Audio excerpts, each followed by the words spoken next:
Yes, man, and I broke the record and I exceed my expectation this morning. Sharon Hill, good morning. Paula Sadler, Valerie Chang, good morning. Monique, Juanita Barrett Robb, Mrs. Juanita Barrett Robb, good morning. Virgo, a very pleasant good morning. British Mommy, Nats, and the entire fraternity.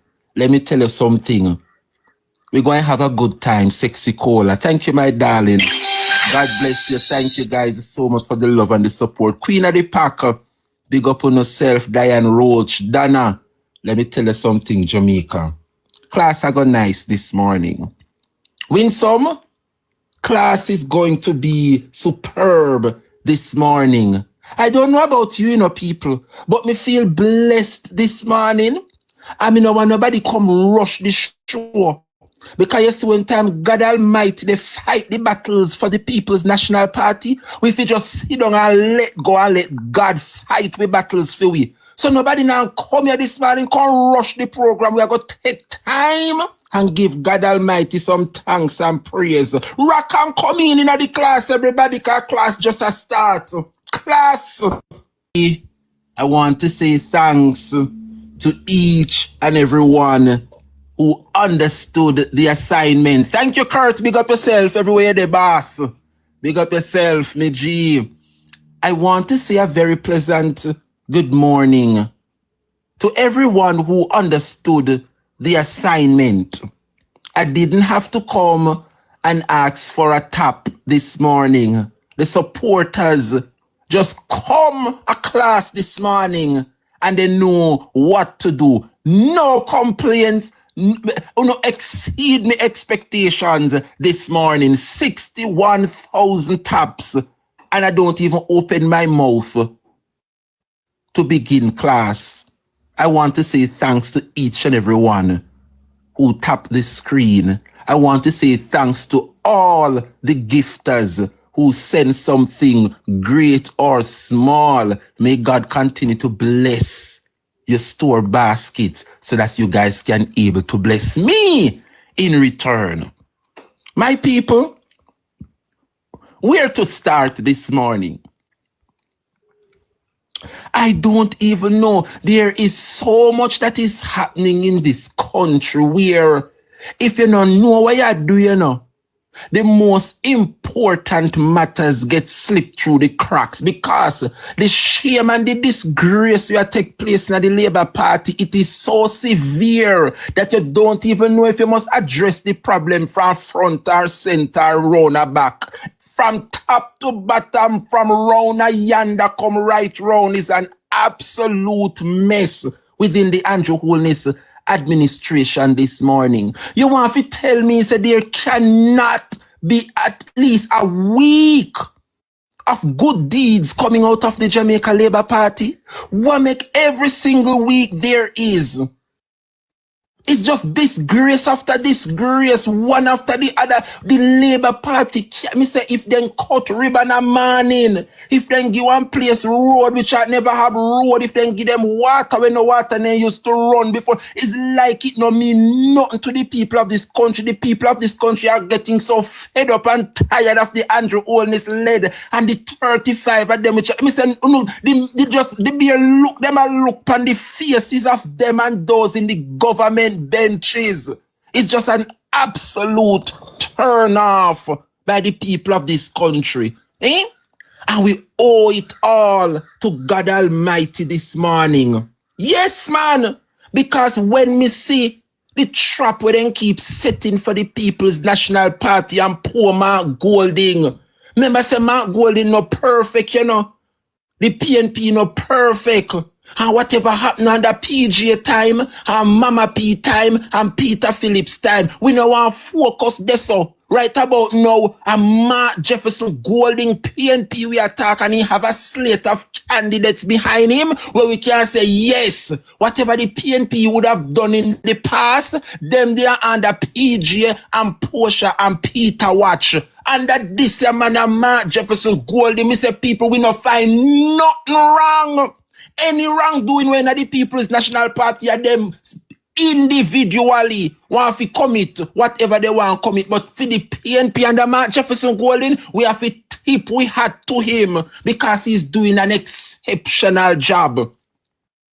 And to them and those who are asking the opposition to do more, come on now, my people. We know in a government, you know. We send them to parliament to advocate on our behalf and tell the God Almighty truth. You don't realize that the PNP now drop no catch. Eh? Remember, we give them the duty to represent our various constituencies, you know. Yeah?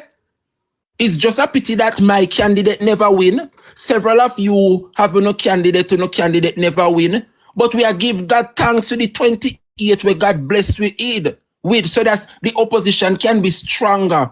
And sometimes it breaks my heart when I hear people say, oh, the opposition weak and the opposition must go and do more and the opposition and they have to come protest. Protest what and where? Anybody want go protest no galang in a sun go kick up on yourself and protest. Me no want none of you bring no mouth to me good Mark Jefferson Golding and the 27 MP where they behind him. And them figure go make no charge and protest. And we civilians, and we the people of this country must go in a sun go demonstrate and protest. Me no want none of they call for the opposition PNP if you lead no charge into no protest. We vote for them so they can go in a parliament to go represent we, and not that them a do. Every single day of the week, Mark Jefferson Golding PNP a show up the government. Our duty as opposition is to hold the government to account. And at that Mark Golding, I do say me no want nobody a lead non charge about opposition week. Mark Golding fit this and with his shoe out and with his step out. One more shoe out and out. You know what them fi do? The opposition is doing a superb job, and that is to hold the government to account. And at that we see them do, and at that we send them fi do. If you need one them fi govern and go on the things them on and come out on the yard and sabotage. Hello, I know one beat out somehow this blessed morning, you know.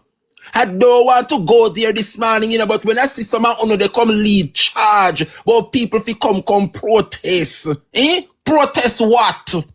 Anybody want protest a uno civilian and Jamaican fi go gather and protest and leave the 28 MP them make them do their job. And then job is to represent you and I in the parliament, not non town center or in a no square or fi gather up and roundabout a protest. Then job is to go to the parliament to represent you and I. Any protest one no want take place, uno fi get up off on the backside and go to the town center them and the square go backyard and demonstrate. Eh? Yes! Tired of them now, man. Every day you see them pass social media about protest. And Mark Golding for protest me backside. Eh? You know want lead protest and shower. Me couldn't not get up off on the side and go lead protest and top call Mark Golding name. The man are doing job. And the 27 MP them behind him are doing a wonderful job. And that is to represent the various constituencies in parliament, not out and on town center. If things get bad, and then one join in to a protest, fine. But me no want now they come call down Mark Golding and the opposition fi call lead non charge non protest. Could you know think Mark Golding have nothing fi do? The country mash up and he's trying to fix it. He man no PJ, he man no Portia, he man no Peter Phillips. He's Mark Jefferson Golding. And we appreciate his style of leadership and a hit we are work with. One leaders. According to Mama P. Now that Mama P say, one leaders. And a Mark Golding our leader right now and a him we are work with. And so far he's doing a damn good job. Now, make us see if I can sit down good. Jamaica people where they going in the country. What is happening? I don't see me, you know, I kill time. If you tune into this press conference, I don't see me I bust up the mouth and I go and say, you know, people, at the press conference, me I kill some talk, I mean, I want good on in the meat of the matter, and now press conference go start and kick me off guard. All of you see me a rub, me just a go and rub and bust up the things them and just a count down the time to the press conference. I don't want go in at the hot topic them and then you hear say me have to go come off of me high horse to go tune into the press con. And that me a run from people. Uncle Joe, long time you see you in a class, sir. A very pleasant good morning, Uncle Joe. I don't want to call you out, But when my average supporters, them, every now and again, I see them leaving a comment. I wonder if I should ask you to stand up at the doorway, or should I make you have a seat? Uncle Joe, fabulous, thank you for the follow. Jamaica people, class I got nice this morning. And let me just use this. What they go on here so this morning make so much people over here. Class just a start at 400 and other them. I love the support. This is what we are capable of doing. And let me just use this opportunity to remind you all the supporters, every comrade, come the 26th of June, I will be launching a drive right here. Yes, man, a transition into YouTube. So don't think me I forget me TikTok, no. But I will be going on YouTube as well, streaming concurrently, simultaneous. And my studio is coming on nicely. My desk and chair, my lighting, my background, everything. Good studio I set up. But I need a proper laptop. One of those laptops that have all of the features them, for us to have a smooth YouTube. Yes, man. So come the 26th of June, I'm looking for you guys' support. So see, I'm gonna come over here and gather up. May I look for over here full come the 27th, the 26th. It's on a Friday, the last Friday of June. And all I want to put on the $10 and the $20 and the $5, who can reach for your 50, who can reach for your 100, depending on how deep your pocket is. I'm looking for the support. My target is $800. I know God will bless me to raise it right here on this platform. I'll be providing the Zelle. I'll be providing the Cash App, the Scotia account, you name it. I will have it so you guys can show your love and support because them are kind of good teaching. Must be on YouTube so people can able to play back. I am tired of persons reaching out, asking how can they rewatch the show and TikTok just finish whenever the live ends. So I'm asking everybody to support me come the 26th of June. We're going to raise some money. Yeah? So we can start up with YouTube. Thank you, Nadine. Thank you to all who are here. Moderator, can you kindly just signal me when the press conference is about to start so we can listen and tune in live? Jamaica, until the press conference come on stream, I think I need to start with one of the hackers. There are so much this morning. Where should I even start? Jamaica, when I look on what is happening in our parliament, I have to ask myself the question, how did we get here? How did we get here as a nation? Huh? No, me have to ask, how did we get here as a nation? Thank you, me head boy. Big up yourself, Howard. How we reach Yasso, Jamaica? Eh? Jamaica. Let me see if I can go up a university hospital. Me know now wait pan for hear about the Andrew Wheat. Them that they are the hot topics. So no have to go stick around and stay. For all of them, the hot topic there. Morning, Uncle Blair, big up yourself, Uncle. Jamaica. I would have listened to the Public Account Committee, a committee on which it comprises of both the Labour Rights and the PNP. And when you listen to the narrative that Leroy Clark and Xavier Main tried to put out against this man, the former CEO, yeah? They create the impression that what this man told the PAC meeting is unbelievable. Based on his statements in the PAC, you know. They try to create, thank you, Brad, an impression that this man, one of the time I hear Leroy Clark disrespect the man, you know. But the moment he saw the man's face, he thought that he was a good man.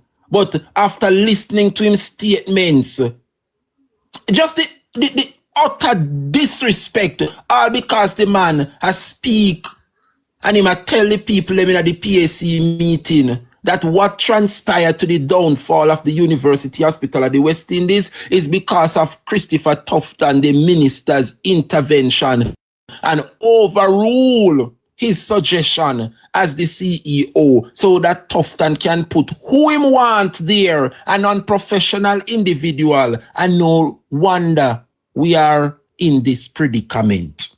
So Jamaica, I want you guys to listen to the PAC meeting findings, because when this man first spoke and said that they had a meeting, a thorough meeting on finding a suitable candidate to run the university hospital, Leroy Clark and Juliet Cuthbert Flynn and Xavier Main, all of them gang up on the man, you know, and asked the man to come up with the minutes. And when they brought the minutes to the PAC meeting, only 2 paragraphs were available. Only 2 paragraphs, you know, and these meetings would have lasted for hours. But yet still, only 2 little paragraphs on that day. And so they make it seems like the minutes never done. And so what this man is saying is up to no good. But little did they know that the investigating team went and dig up and find the minutes for that meeting. And for the record, it shows Jamaica a thorough hours and hours of deliberating in a meeting, but yet still, they made it seem as though the meeting wasn't so successful. Not much came out of it, only 2 little paragraphs. Well, Jamaica, the truth come out. And I want you to listen carefully to what the PAC meeting discovered. Listen to this. Former board chairman of the University Hospital of the West Indies, UWI, Wayne Chai Chung, had told Parliament's Public Accounts Committee, PAC, that his management team carried out an extensive recruitment and selection process. But last week, acting UWI CEO Eric Hosin told PAC chairman Julian Robinson that there was very little in the board minutes that supported Chai Chung's account. And the only reference of all the minutes that you checked, and you said you would have checked for the period from pretty much a 1 year period. Yes. The only reference to the CEO would have been what? Found in the July 19, 2023, which was attached, and the only mention of the selection process or employment for candidate can be found there. And there is really nothing else that states that the board approved anyone to be the CEO. Government PAC members seized on the claim to suggest that Chai Chung may have misled them. But during Tuesday's sitting, Robinson read into the record that additional documents have been provided by the UAE's Human Resource and Customer Services Committee, which support Chai Chung's account of the CEO recruitment process. Those documents reportedly revealed a lengthy and structured recruitment process. There is also a email from the board requesting that members confirm and approve the process, and this seemed to have been done by round robin because there are copies from board members who indicated their support for the process to go ahead. So members, we have before us in detail the discussions that took place.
Testimony here before the committee.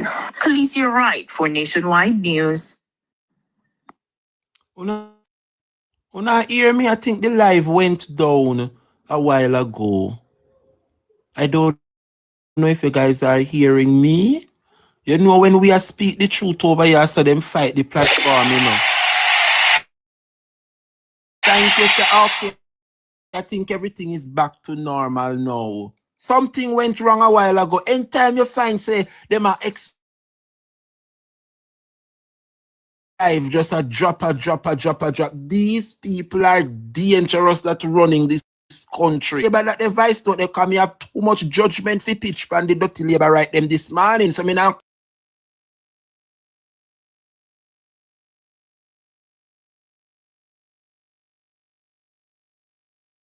right, they make it seem like say the man a liar. And now the record prove that what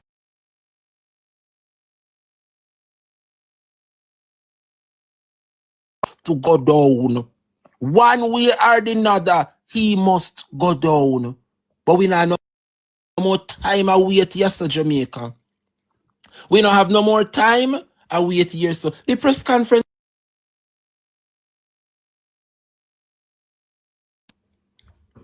When I look,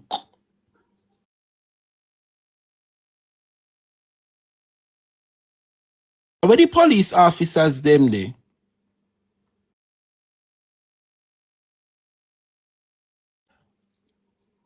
You guys were supposed to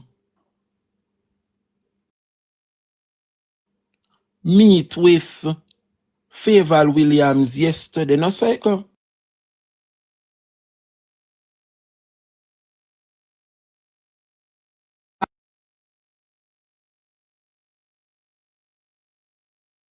Favor say she was going to have a sit down with the rank and file of the Jamaica Police Federation. Remember, they said they want their money. Wednesday, which was yesterday. So Me want to ask Faval, what was the outcome of the meeting? Police officers, them will listen to me on a daily basis. Can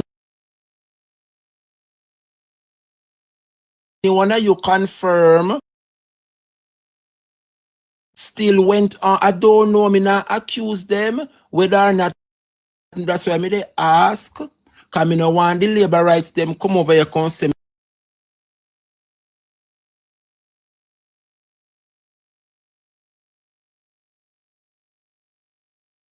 God's mouthpiece say it look like it never bother keep.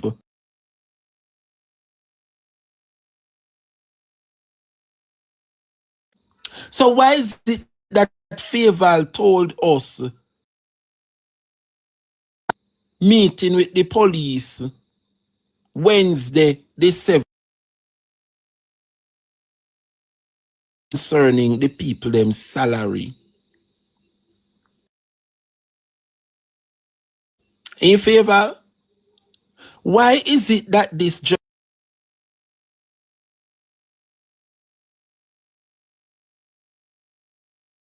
country, this man, me have to pull it up. Well,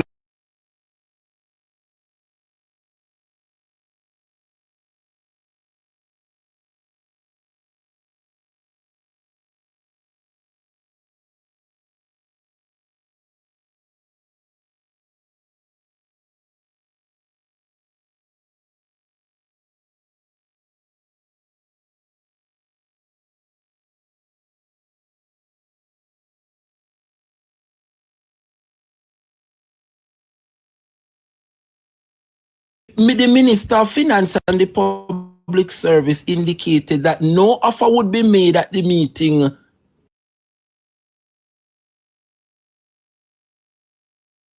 Rank and file members have extended. She awaits the final document in order to plug the figures from the policy competency framework, considering that it will have implications. And a formal offer, you hear that? A formal offer or a response will be sent on Wednesday, June 17, on the items. Jamaica, the police officers, them. Lord Jesus. Where my moderator there?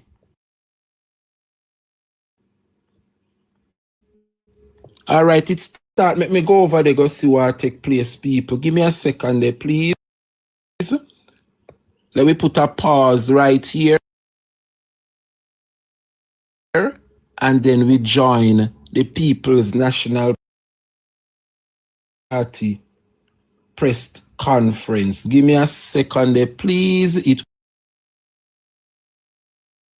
me a second there, people, let we connect. I didn't get the notification at all. So just a second here. All right, internet a move fast. Just a second there. Just a second, my people. All right, I find them. Just stay with me, bear with the teacher, bear with me, bear with me, bear with me.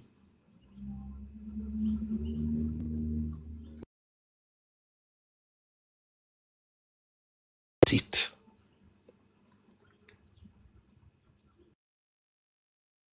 Listening, people, let's listen in.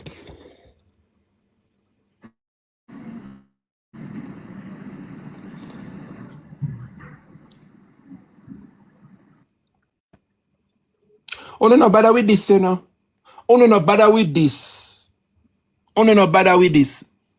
Cause me no understand why make Team PNP YouTube channel can never get, me no know them always a sabotage, yes. So well, I make me go over BAJ TV. Jesus. All right. Make a tune in from here, so.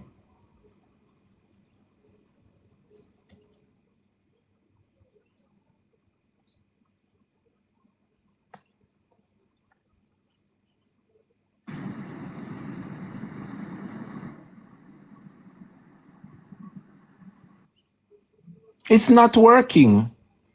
It's not work. Like, me no know what make them something always take place when PNP fi keep press conference on YouTube. There always been some sabotage to them press conference. Why?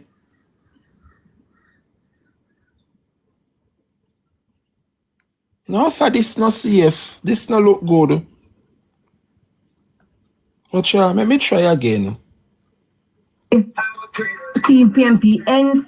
I don't know what happened to their signal, but please just be patient.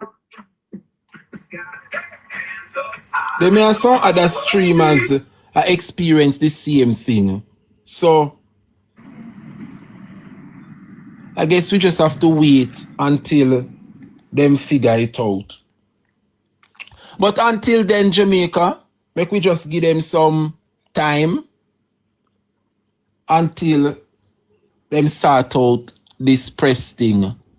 But, you know, when you're live, you can't really stall. You have to know how to chip in and move on until them figure it out.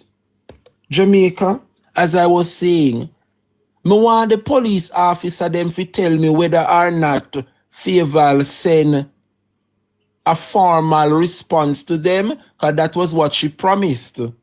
That was what she promised, that Wednesday a formal offer will be sent to the police concerning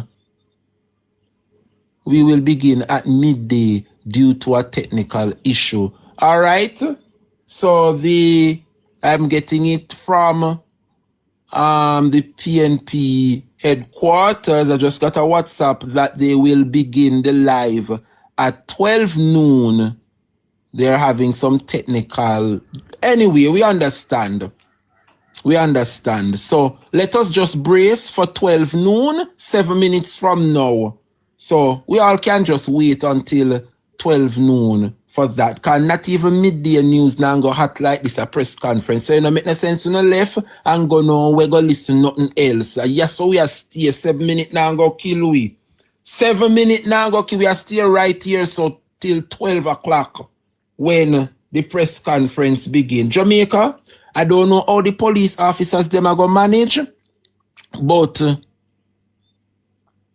it's not a good look when Faval hide the police officers for over a year. And now when she sit down and really sit with them, she a go around and come around and can them out. Police officers, I don't know what I'm going to do, you know, but it's not a good look. Next, moving on the agenda. Come here, Colin. Mayor Colin Gager. I don't know if you guys saw Colin Gager disrespectful requests asking the business community and Jamaican community to build him a new municipal office. Tell me if them are labor rights and have no shame. They don't have no. What a disgraceful mayor. Where the Trelawney people them there? Colin Gager. Me want to ask the mayor, look how expensive that the Falmouth cruise ship pier. You know how expensive that pier is each time there is a call to that pier. Meaning each time a ship come into that harbor. You know, say that ship have to pay an average $9,000 just to park up and dock. Trelawney Parish have a Labour right MP to the north and a Labour right MP to the south. And you are a part of South Trelawney, where the 4 councillors are Labour right and the member of parliament is a Labour right, and you for the entire parish is a Labour right, and you are walk a big business community and Jamaican people money for build back a brand new municipal corporation in Trelawney. So let me ask you something, Colin. Your MP Miss Marissa Dalrymple Philibert, want to fear our constituency office in a South Trelawney because then tell me say she pack up and lock up the office pa uno dog. But make the Labour right them so worthless and dark and fool in a Trelawney. Imagine Dalrymple shut down our constituency office in a South Trelawney and move it Ghana Falmouth. Another constituency belonging to Tova Hamilton, and she shut down her constituency from South Trelawney and set up office in a North Trelawney in Falmouth, so that her people have left from them constituency coming to another constituency just to see her and get some assistance. And that the people vote for? Nadine? At that uno vote for labor rights? The mayor himself sitting at 2 capacity, you know. He is the mayor for Trelawney and he is also the councillor for the Warsop division. Dalrymple move her office from South Trelawney, Ghana Falmouth, away from her own people who put her in office, to which Colin is one of her councillors. I want to ask, what the hell Colin do with the municipal money? And what Desmond give him? What me not understand if them are no shame, no shame pan Tova Hamilton, shame pan Dalrymple, and shame pan the entire municipal corporation of Trelawney. You want to tell me so we have 2 MP for the entire parish and how much councillors? And you can come together and ask Desmond to sort out the municipal corporation, post in the city all place so then catch up in a Falmouth. What make them a people are careless and worthless so in the Labour Party? But just look at the man. I'm telling you already see a sweet potato pudding, you know, so me not really knock him too tough because he's a part of the community. But good God Almighty, Colin Gage, you feel do better, you know. You must do better. South Trelawney people, I don't know if you're not used to nothing good. But people tell me, say, when you no left from South Trelawney and come and North Trelawney up a Falmouth, you know want to go back home, you know. Because me, it's the only time you get little light, and when you don't come from North Trelawney up a Falmouth, you get little, I don't want to disrespect nobody, you know. But South Trelawney people are full time now, you wake up and smell the coffee because the entire country are move and left Uno. And Uno no realize that Dalrymple is not there in the bush. South Trelawney with Uno. She's out and about in Falmouth while Uno stuck back in time.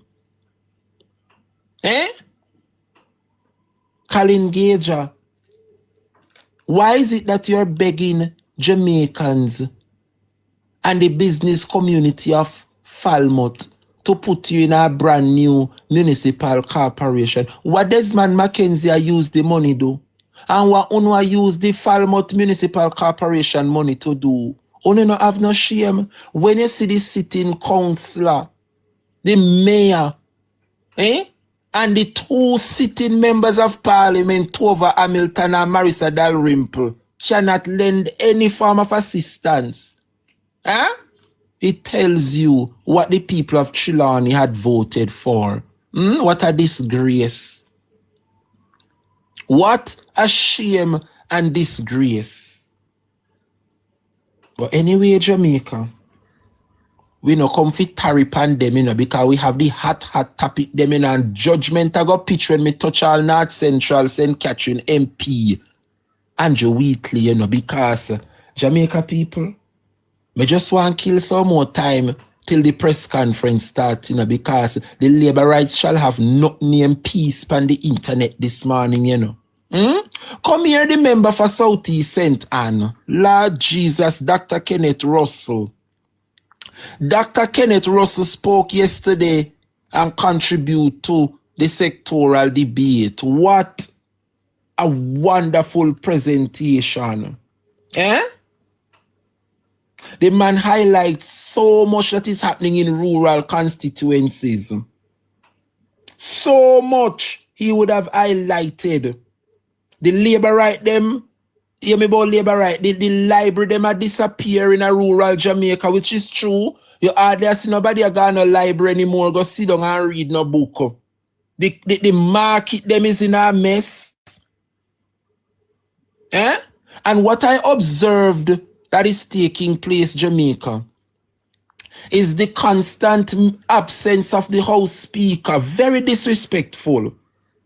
Yesterday when I watched the parliament, that's why I'm telling you, God not sleep, and God sits high, but he's looking down very low. So sometimes when you realize on the nasty, dirty ways, God not see, he might be way up in the sky beyond the blue, but he's looking down, and he's looking down very low on many this morning, starting with the government. Jamaica, Uno watched the parliament yesterday and realized how the parliament full. All Andrew in attendance, Juliet only sit down in the chair. All because what? They came to show support to Nestor Morgan, because he was the one that opened the debate yesterday. And them sit down and them attentively and them beat them desk. Yeah? And when it was time for the opposition response, Dr. Kenneth Russell, the government benches them empty. Two of them left over there. Desmond McKenzie and I think Floyd Green. Even Juliet Holness get up. Thank you, Derval. Even Juliet Holness get up out of the chair and put Hira up there. It is a disrespect. I want to know if I saw the Jamaican people are going to just sit back and send these. Imagine you all are paying these people millions of dollars, and that's all them do. I go parliament, go sign their name in one book, we collect the money, and then them disappear. Only the opposition, me see, I go parliament, go sit down from start to finish. It was an absolute disgrace. And every week, them come a parliament, them do the same thing. Sign them name and gone back at them yard just to collect the money. And I witnessed it over and over. Yesterday was a disgrace in Garden House. All of them turn up to hear Nestor Morgan speak. And the opposition was there in attendance and they sat and listened attentively. But when it was the opposition turn, Dr. Kenneth Russell, only the opposition remained to give him support. It is tasteless. Tasteless and tacky. And they need to stop it. They need to stop it. When last you see the Western St. Thomas MP, James Robertson, when last you see James Robertson in the parliament and these persons are collecting taxpayers' money? It is an absolute shame.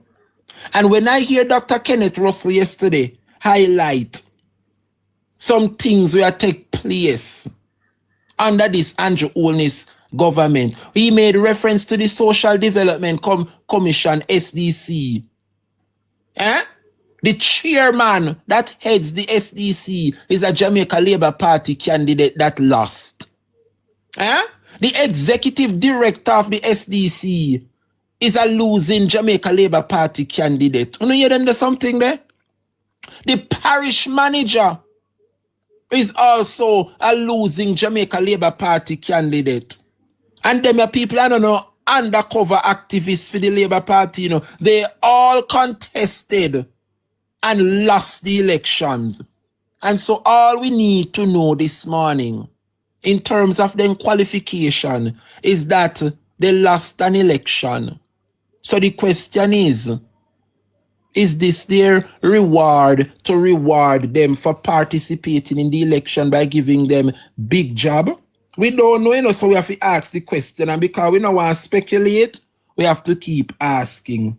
It is an absolute shame. I want you to listen to the member for Southeast St. Anne, Dr. Kenneth Russell, and what he had to say in that sectoral debate yesterday. Listen this. So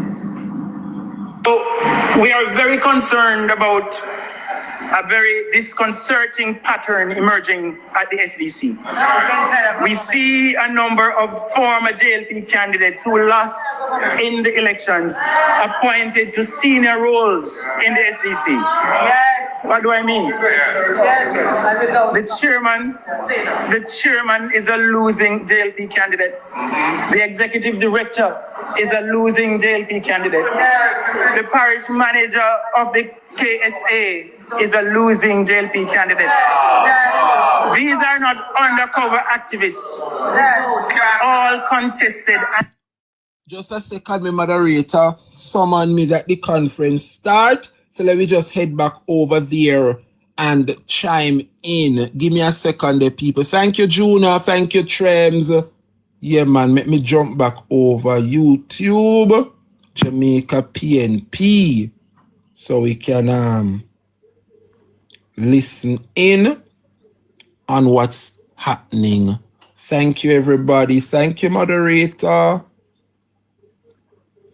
Jamaica PNP. All right. So let us delve into that. All right. It's here. Jamaica PNP live. Perfect. Let's listen in, everybody. And charge. But beyond the charges, I want to take you through the responses of Dr. Wheatley to the Integrity Commission. And it is important to note that this investigation started from 2021, 5 years ago. And if you look at the chronology, many opportunities were provided for Dr. Wheatley to respond to the questions, the queries of the Integrity Commission to provide clarification on the issues that arose. So we have had an investigation for over 5 years. I would say due process was provided to Dr. Wheatley over this period of time. And beyond the allegations, I want to look at the issue of his own credibility in the responses that he has provided to the Integrity Commission, because it goes to the heart of public trust. Yes. And I believe, based on the responses he has provided, he has lost public trust and credibility. And just on that basis, he should be removed from the cabinet. Let me take one of the findings from the Integrity Commission. The Integrity Commission asked Dr. Wheatley to provide information about the sale of his medical practice, Western Medical Center, for $13 million in 2013, which was paid through intermittent cash payments. Dr. Wheatley named the buyer, but he produced no receipts. The Integrity Commission independently established that the individual who was named as the buyer had been involuntarily removed from Jamaica, whether by deportation or extradition, 3 years before the transaction was allegedly to have taken place. Let me just repeat that. Dr. Wheatley said to the Integrity Commission that his medical practice was sold to an individual. He couldn't provide records. When the Integrity Commission did its own research, the name of the person he provided had been removed from Jamaica, either by deportation or extradition, 3 years before the transaction was alleged to have taken place. Jesus Christ. So that explanation was not just unsubstantiated. It was impossible. It could not have taken place. Exactly. And the Integrity Commission rejected that. Jesus Let's Christ. take another issue that arose from the report. An investment scheme. Dr. Wheatley told the commission he earned returns from a high-yield investment scheme called UWIN Antigua between 2007 and 2010. The Integrity Commission could find no evidence that this scheme existed. There were no records. But more importantly, the explanation or the records were not in Dr. Wheatley's own statutory declarations for the entire period. And he only raised this in 2024 when part of the investigation into illicit enrichment. So there is again an issue of credibility. Dr. Wheatley represents to the commission one thing, and then on investigation, it is found that it is totally opposite. My God. The third issue, Dr. Wheatley had indicated to the commission that he had received rental income of approximately $143 million.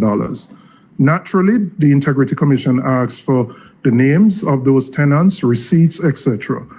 Dr. Wheatley said that those persons were protected under the Data Protection Act, and as such, he could not provide that information. When he was pressed further, while he was able to provide some names and some substantiation, he could not substantiate the entire amount of $143 million, which he claimed came from rental income. The fourth issue relates to commercial loans, that 5 Bank of Nova Scotia loans were taken out in Dr. Wheatley's name, spanning over the period 2013 to 2021. But these were never ever declared in his statutory declarations. His explanation was that these commercial loans were related to a joint venture with a business partner and didn't involve personal finances. But that was rejected by the Integrity Commission, because once a loan is taken out in your personal name, you are required to declare that to the Integrity Commission. So again, a very clear, and I would say deliberate omission. The fifth issue relates to his ownership of lands in East Kirkland Heights, which were subdivided into 20 strata lots. 14 of those were sold over a 4-year period. None of this was reflected in his statutory declarations of 2013, 2014, 2015, or 2016. 6 of the lots were transferred to him solely. It wasn't until 2017 that any reference to a subdivision appeared at all. The Commission obtained the full picture through information from the National Land Agency, independent of the information that would have been provided by Dr. Wheatley. Again, this is not just a matter of an oversight. These are sales from assets that he would have had, which he would have been required to declare to the Integrity Commission, which were not done. The sixth issue is that when you look at the totality of the chronology of the events related to the investigation into Dr. Wheatley from 2021 to 2026, there is a pattern. There's a pattern of information that is not readily provided. There's a pattern of information that is provided which cannot be substantiated. And there's really a pattern of evasion.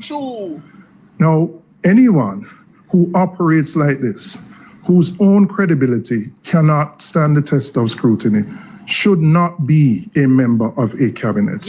And so, in closing, we are reiterating our call for Dr. Wheatley to be removed immediately from the cabinet. I find it ironic. He was removed in 2018 after allegations of corruption, nepotism, and cronyism related to him as Minister of Energy. For some reason, he remained out of the cabinet for 7 years. Now, I don't know whether he told the Prime Minister when he was being reappointed that he was the subject of an Integrity Commission investigation into illicit enrichment. But one wonders, why would he have been reappointed if he would have known that he was the subject of an investigation? And the question has to arise. I mean, we know he's not alone. We know there are at least, from my count, 8 or 9 others, members of parliament. We don't know whether they are cabinet ministers or not, who are also the subject of investigation by the Integrity Commission for illicit enrichment. We call for those persons to declare themselves and hold up their hands. Because we can't have the executive of the country dominated by people who are under investigation for serious criminal corruption. Corruption meaning having illicit enrichment means you have assets that you cannot account for based on your lawful income. The country has to draw a line in the sand. And the PMP is resolute. And we will continue to hold this government accountable and ensure that persons with that kind of track record don't have the opportunity to exercise decisions over this population. I'm going to stop here and turn to my colleague Cleveland who will take us through some of the findings of the Integrity Commission related to the finances that were exposed. Please. Come down now, Senator. Thank you, Julian. Good afternoon to the members of the media and Jamaicans watching online. Then dead. The offense of illicit enrichment was enacted in domestic law in 2001, pursuant to Jamaica acceding to the Inter-American Convention Against Corruption. Article 9 of that convention requires that states that accede to the convention should recognize in its domestic law the act of illicit enrichment, which is treated as an act of corruption. Illicit enrichment, in essence, speaks to the enjoyment of a particular degree of wealth that cannot be justified, that cannot be traced back to, that cannot be linked or referenced to one's lawful legal source of income. The Integrity Commission, having conducted its extensive and thorough investigation, concluded that Member of Parliament, Dr. Andrew Wheatley, is in breach of the Corruption Prevention Act, in particular, the offense of illicit enrichment. How did it arrive at this conclusion? According to the Integrity Commission, between 2013 and 2022, Dr. Wheatley, his total known lawful income amounted to approximately $187 million. His total expenditure and assets acquired over that period, over the same period, amounted to approximately $352 million. That's a shortfall of $164 million. So how you arrive at illicit enrichment, the determination of illicit enrichment, a simple mathematical formula is incorporated. Let's assume that your wealth over a period of time amounts to $20. The assets that you have acquired, the expenditure that you have made was $20. But your income over that specified period was $10. So you deduct your income of $10 from your expenditure or your wealth of $20, which would leave a difference of $10. That $10 cannot be explained by your lawful income, which means that that $10 is treated as illicit enrichment. In the case of Dr. Wheatley, it was not $10, it was $164 million. So $164 million of his wealth could not be explained by his lawful income. And that is why the Integrity Commission concluded that this amounts to illicit enrichment. Make no mistake, the Integrity Commission provided numerous opportunities for Dr. Wheatley to explain the source of this wealth. Yes. I read the chronology, I read the report in its entirety. There were several opportunities for him to appear before the Integrity Commission in the presence of his counsel to explain and justify his source of income. So he cannot provide an explanation that he did not have the opportunity to respond. The Integrity Commission was very extensive in the opportunities that it provided him. The findings are more serious than just the $164 million of his wealth that could not be explained by his lawful income. There were bank deposits that also could not be explained. According to the Integrity Commission's report, total deposits across his 4 personal accounts for the relevant period amounted to approximately $595 million.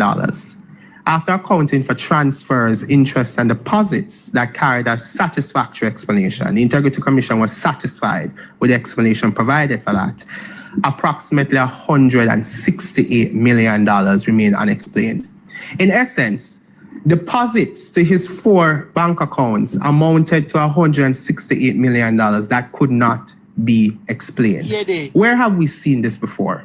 We have seen it when the Integrity Commission produced its report into the financial conduct of the Prime Minister and his personal financial affairs, where we saw that there were deposits to the tune of millions of Jamaican dollars that could not be explained. It's the same pattern that is emerging in this situation with Early Dr. Andrew election. Wheatley. Early election. There are also vehicle sales that could not be properly substantiated. Yeah, again. Dr. Wheatley claimed $29 million from the sale of vehicles. The Director of Investigation was able to independently verify the sale of only 4 of the 6 vehicles claimed. No documentary evidence of sale prices was produced for any of them. That is problematic, and this contributed to the conclusion from the Integrity Commission that something was not right with the conduct of his financial affairs. Let's also look at rental income. Dr. Wheatley reported approximately $143 million in rental income over the period. When he was formally requested to provide the tenants' names, the lease agreements and bank deposits evidence, he initially refused. Now, if you are on a mission to clear your name, I don't understand why it would be difficult for you to produce the information necessary to act as evidence in your defense. So he initially refused, citing the data determined that argument had no legal basis whatsoever under the Integrity Commission Act. Only a portion of the rental income was ultimately substantiated. So the remainder was excluded from the calculations, and that acted in his favor, understand that. But beyond that, there were undeclared loans, commercial loans. There were loans from Bank of Nova Scotia that amounted to over 50 million Jamaican dollars that was not declared in his statutory declarations. That is a breach of the Integrity Commission Act that requires for you to completely and accurately disclose all assets and liabilities and income. And a loan is a liability. You owe it, you're supposed to pay it back. And he did not disclose that. And when I calculated the amount, it was over $50 million. I don't know how you can forget that you owe over $50 million. You know, that's unheard of. So the Integrity Commission found that to be very problematic. There was also the acquisition of land, the East Kirkland Heights development. Dr. Wheatley co-purchased land at East Kirkland Heights in 2011. The land was subdivided into 20 strata lots in 2013. 14 of those lots were sold between 2014 and 2018. None of those transactions, or not one of those transactions, appeared in his statutory declarations. The Integrity Commission requires that you include disposal and acquisition of assets in your statutory declaration. He excluded that, and this contributed to the conclusion that he omitted information required from his statutory declarations. There are 6 remaining lots that were transferred to him solely as purported gift from this joint venture.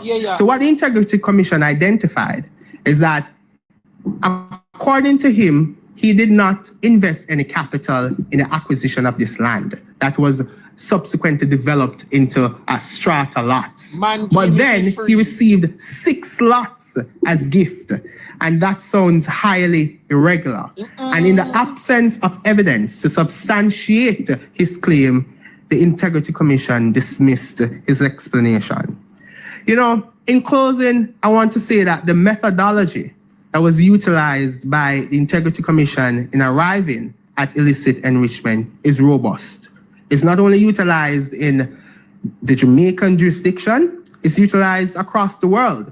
And it's a simple and easy formula to utilize, and that it resulted in a significant amount, $164 million, being unexplained by his lawful earnings is serious accusation. And I repeat the call from the opposition that with this hovering him, he has no place in the cabinet of Jamaica. The office of cabinet, the public office exceeds any individual and must be treated with the appropriate dignity and respect that he deserves. He should step aside forthwith.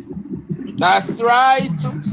Comrade, them dip on them foot, you know, man. Come down, me leader. Thank you. Thank you, colleagues. Come down. For being here, Yeah, and you those who know. are watching online, greetings. Greetings. My two parliamentary colleagues have gone into some of the details of the Integrity Commission report concerning MP Andrew Wheatley, who is a Minister of Government. As a result of that extensive investigation done by the Integrity Commission, the Director of Corruption Prosecutions has made a decision that Dr. Wheatley should be charged with 4 offenses. The most egregious of those offenses is the corruption offense of illicit enrichment, My God. which is part of our law, was brought into our law under the Corruption Prevention Act to give effect to our international obligations as signatories to anti-corruption treaties, which are global. It is absolutely untenable for the Cabinet of Jamaica to have a sitting minister who has been recommended to be charged with the corruption offense of illicit enrichment. That brings Jamaica's name into disrepute, both here and abroad. Yes. Furthermore, there are 2 serious charges relating to making false declarations, which is also a serious offense Thank you. under the Integrity Commission Act and its predecessor, Thank you, Sexy the Cola. Parliamentary Integrity of Thank you, Members Act. Rooney. That prior to 18 was the law God bless which you, no. God bless required you, MPs and senators to file annual declarations. And it's important to note no. God bless that you. what the Integrity Commission is saying Yes. is that the falsehoods in the declaration submitted by Dr. Wheatley arose both under the law prior to 2018, Thank you, the Tiny. Parliamentary Members Integrity Act, and the law that existed since 2018, This which is the man have to Integrity run the Commission Act. So country. there is a long-standing Yes. pattern of these declarations not giving the true picture of the members' state of affairs. It's a statutory declaration is a comprehensive document. It requires you to disclose all your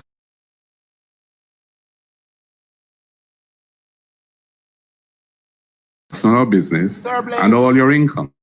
Thank you, Charmaine. Those obligations, No comply hence the at all. recommendation that he be charged. My God. And there is a 4th offense relating to failure to supply information required by the Commission, Thank which you, is also Patrick a serious Hanson. offense. So I am reiterating my call on Andrew Holness, the Prime Minister of this country, Yes. to take the necessary steps to ensure that Dr. Wheatley is immediately removed from the Cabinet of Jamaica. My God. It is true that Dr. Holness himself remains under a cloud Yes. because his declarations were the subject of a detailed report, Still is. and the findings were sent to the FID over a year ago for them to investigate further because information that the Integrity Commission had asked for had not been provided, which was necessary for them to conclude their work. That remains in abeyance. My God. Dr. Holness took the Integrity Commission to court, seeking to challenge the constitutionality of that legislation, the Integrity Commission Act itself, Wow. which was passed by his government, and also the offense of illicit enrichment, which is in the Corruption Prevention Act, and which is an important part of our anti-corruption architecture. Roast them, Marky G. This is the context in which we're operating in this country in terms of governance, True. and it cannot be worsened Be bad. by having somebody who's under the cloud of a criminal charge pending for serious matters like this Yes. being allowed to remain in the cabinet of the country, My which God. is the body in charge of the executive government of Jamaica. Exactly. So we have called for this, and we hope that all well-thinking Jamaicans Yes. and all organizations that have an interest in national development and the good governance of the country will put some pressure on the government so that the right thing can be done. We don't know the outcome of any prosecution. That's not for us to determine. The point is, whatever Dr. Wheatley may be saying in his defense is really irrelevant at this point. The investigation is concluded, a decision has been made, he is to be prosecuted for these matters, he must step back. He cannot remain part of the government of Jamaica. There are two other matters I wish to raise with you today. The first of those two relates to this matter of the third country nationals who are going to be coming to Jamaica pursuant to an MOU that we were told in Parliament yesterday by the Minister of National Security, Dr. Horace Chang, was signed by him, I believe, on behalf of the government of Jamaica last week, Thursday. Now, this is a matter which is of great concern to many Jamaicans. The US courts have the lawfulness of these arrangements in their sights currently. There's a case decided by a federal judge in Massachusetts, which said that these third country arrangements are not lawful under US law. The government of the United States is appealing that to their Supreme Court. That matter is not yet resolved.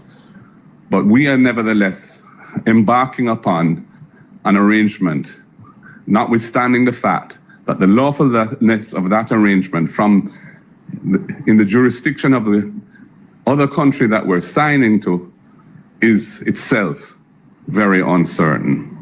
But there's another matter which I think cannot be overlooked. The Gleaner has reported that they received a copy of a diplomatic note from the United States government to the Jamaican government indicating that this arrangement was first proposed by a member of the government of Jamaica,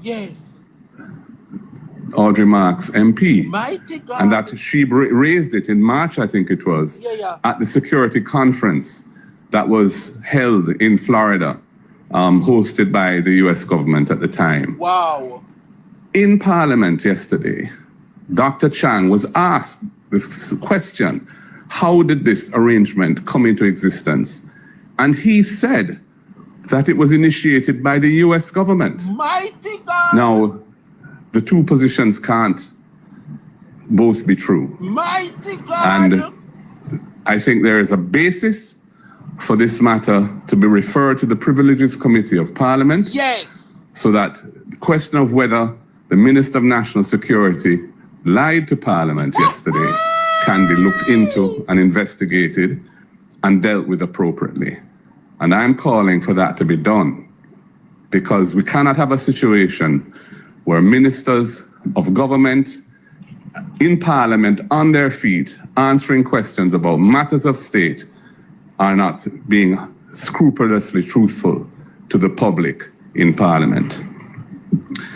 The last issue I wanted to address today relates to the squabble that took place during the proceedings of Parliament yesterday, and which have been covered by at least one media house, and I believe in social media, alleging that, or saying that the Prime Minister was calling a member on our side a bully, and so on. Now, for those of us who were in Parliament and who witnessed this, it's quite clear that the squabble began when the Prime Minister told that member to shut up. When the member responded and said, "What did you say?" He repeated it and told him to shut up. This was in the context of the member speaking to the question of Hansard, being asked to verify what had been said previously in the same proceedings, which were the subject of a dispute.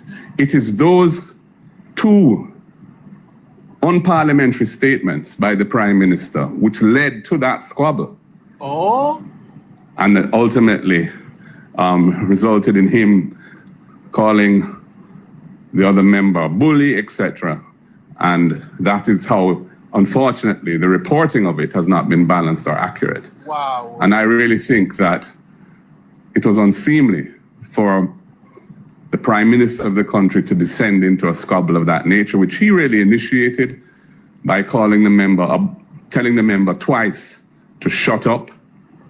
And the Prime Minister ought to apologize to the Parliament for having effectively kicked off the series of engagements between the two of them, which led to a protracted and unseemly squabble in Parliament yesterday, ultimately resulting in the Speaker having to suspend the sitting for a period of time to allow tempers to cool.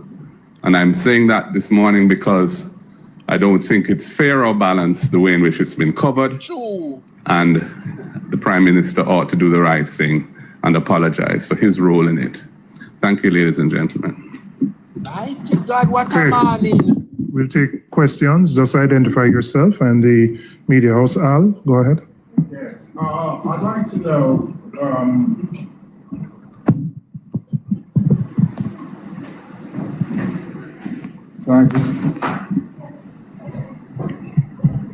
I'd like to know basically in referring to Dr. Wheatley, what was the period in which his earnings were assessed?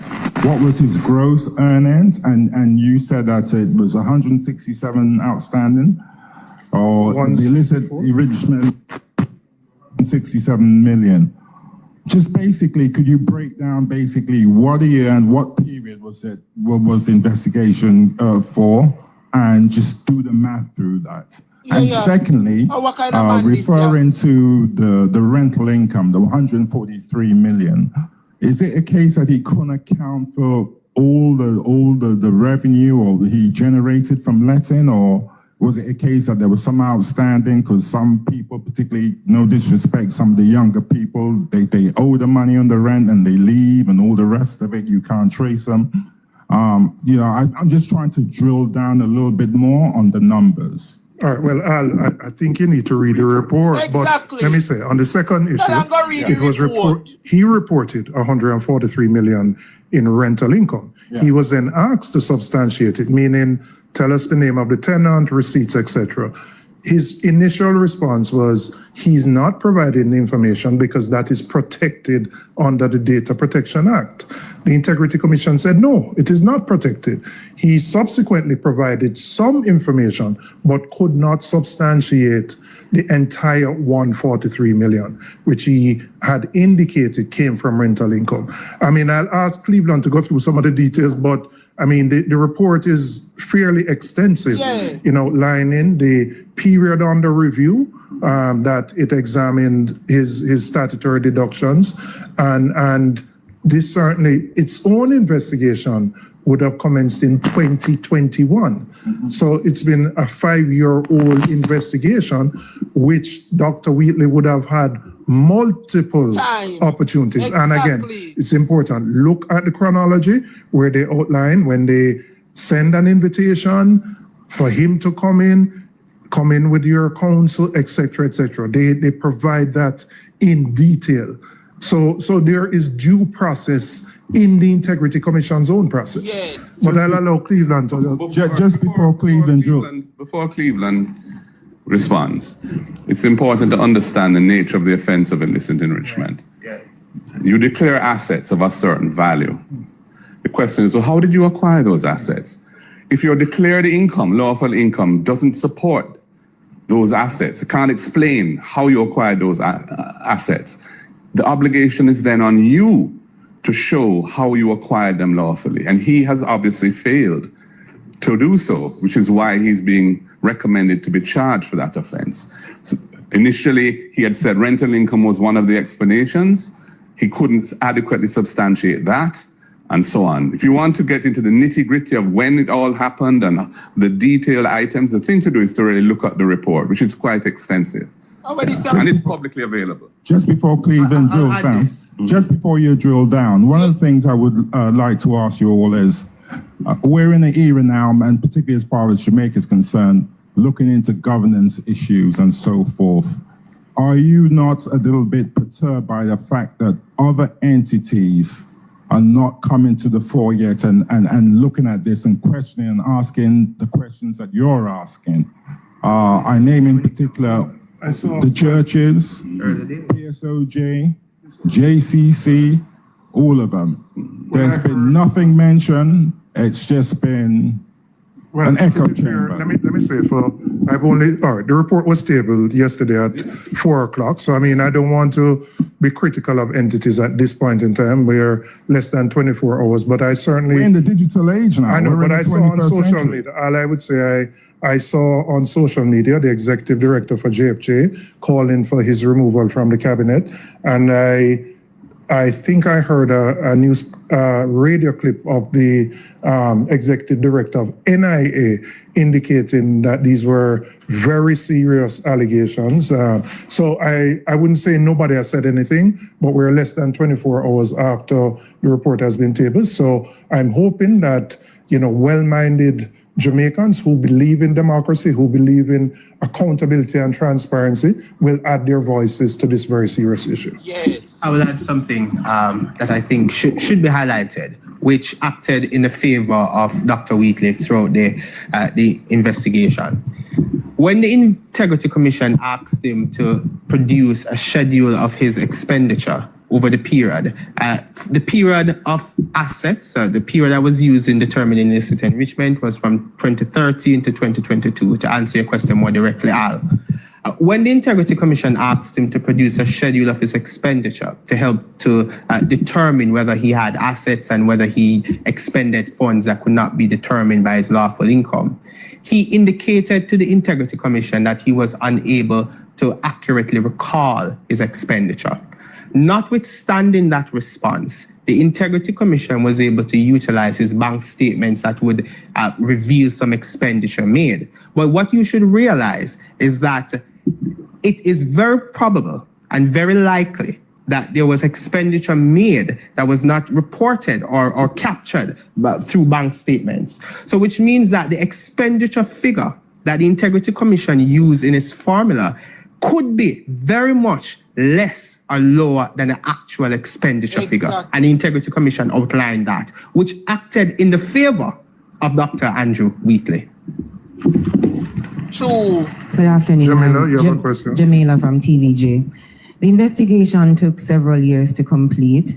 Do you believe that agencies, for example, like the TAJ, we see the gaps outlined, for example, when companies are earning and they're filing nil tax returns? Do you believe, does the opposition believe that the TAJ doesn't have the capacity to investigate or to really raise an alarm initially, so we don't see a report, for example, taking something like this 5 years later?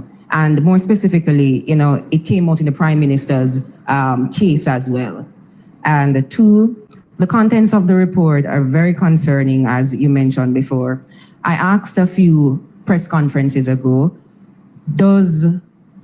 has any opposition member of parliament indicated to the opposition leader that they are being investigated for illicit enrichment? And if I could just squeeze in one more. Well, let me just answer those two, otherwise I might forget. The first one concerning tax investigations.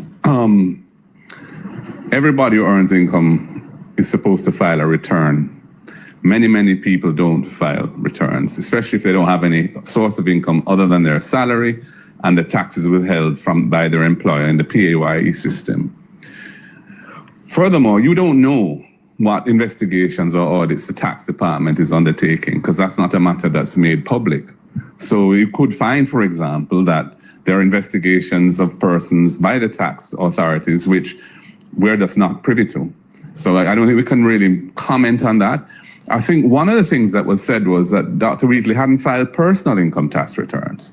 I don't know for what period, but that again is concerning for somebody who's obviously involved in so many business activities, separate and apart from whatever salary he's earning as an MP or as a minister. Your second question is to do with, yes, I have asked our parliamentarians the question as to whether any of them are under investigation for illicit enrichment. The background of that was the fact that the Integrity Commission had said through its representative in Parliament, because they attend the committee meetings for the Integrity Commission Oversight Committee, had said that anybody who was under investigation for illicit enrichment would know about it, because they would have been approached by the Integrity Commission to provide information to support the assets that they've declared. And I individually asked each of our MPs and senators that question at a time when the annual reports of the Integrity Commission had shown that at first it was 6 persons who were under investigation for illicit enrichment. Then a subsequent report, that number had increased to 8. Yeah, I'm not even sure what the latest report will show. But the answer was across the board, none of our MPs or senators said to me they are under investigation for illicit enrichment. And they knew I was asking them this question for the reason that I was going to have to respond to the public as to how our situation on our side. Some of them may have had questions asked about their declarations, probably most, because the nature of how the process works with the Integrity Commission when you file is that they will ask you for additional questions for anything that they see that they're not clear on, or that you haven't provided a piece of paper to support, or if there is an error in terms of your number versus what's in the paper. It's a process before they complete their work. So that was neither here nor there. But the question of being under investigation, which is a different department within the Integrity Commission from the one that deals with the normal run-of-the-mill process of reviewing declarations. None of our members, to the best of my knowledge, are under investigation. And I have one more on TCNs, that's the third country nationals.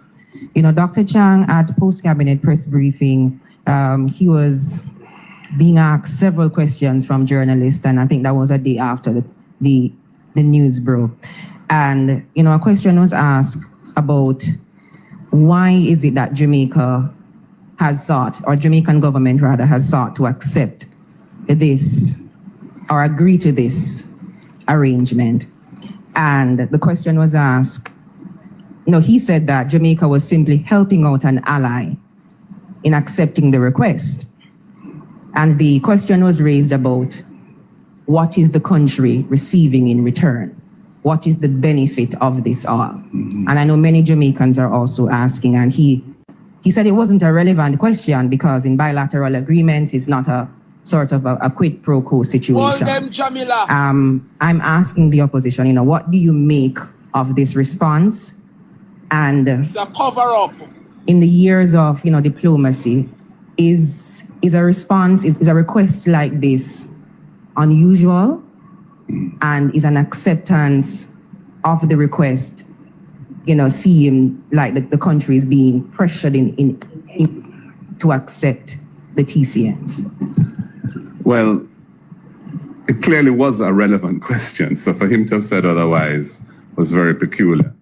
Bilateral agreements typically have obligations on both sides, you know, and there is typically a benefit to be derived from both sides, from whatever that may be.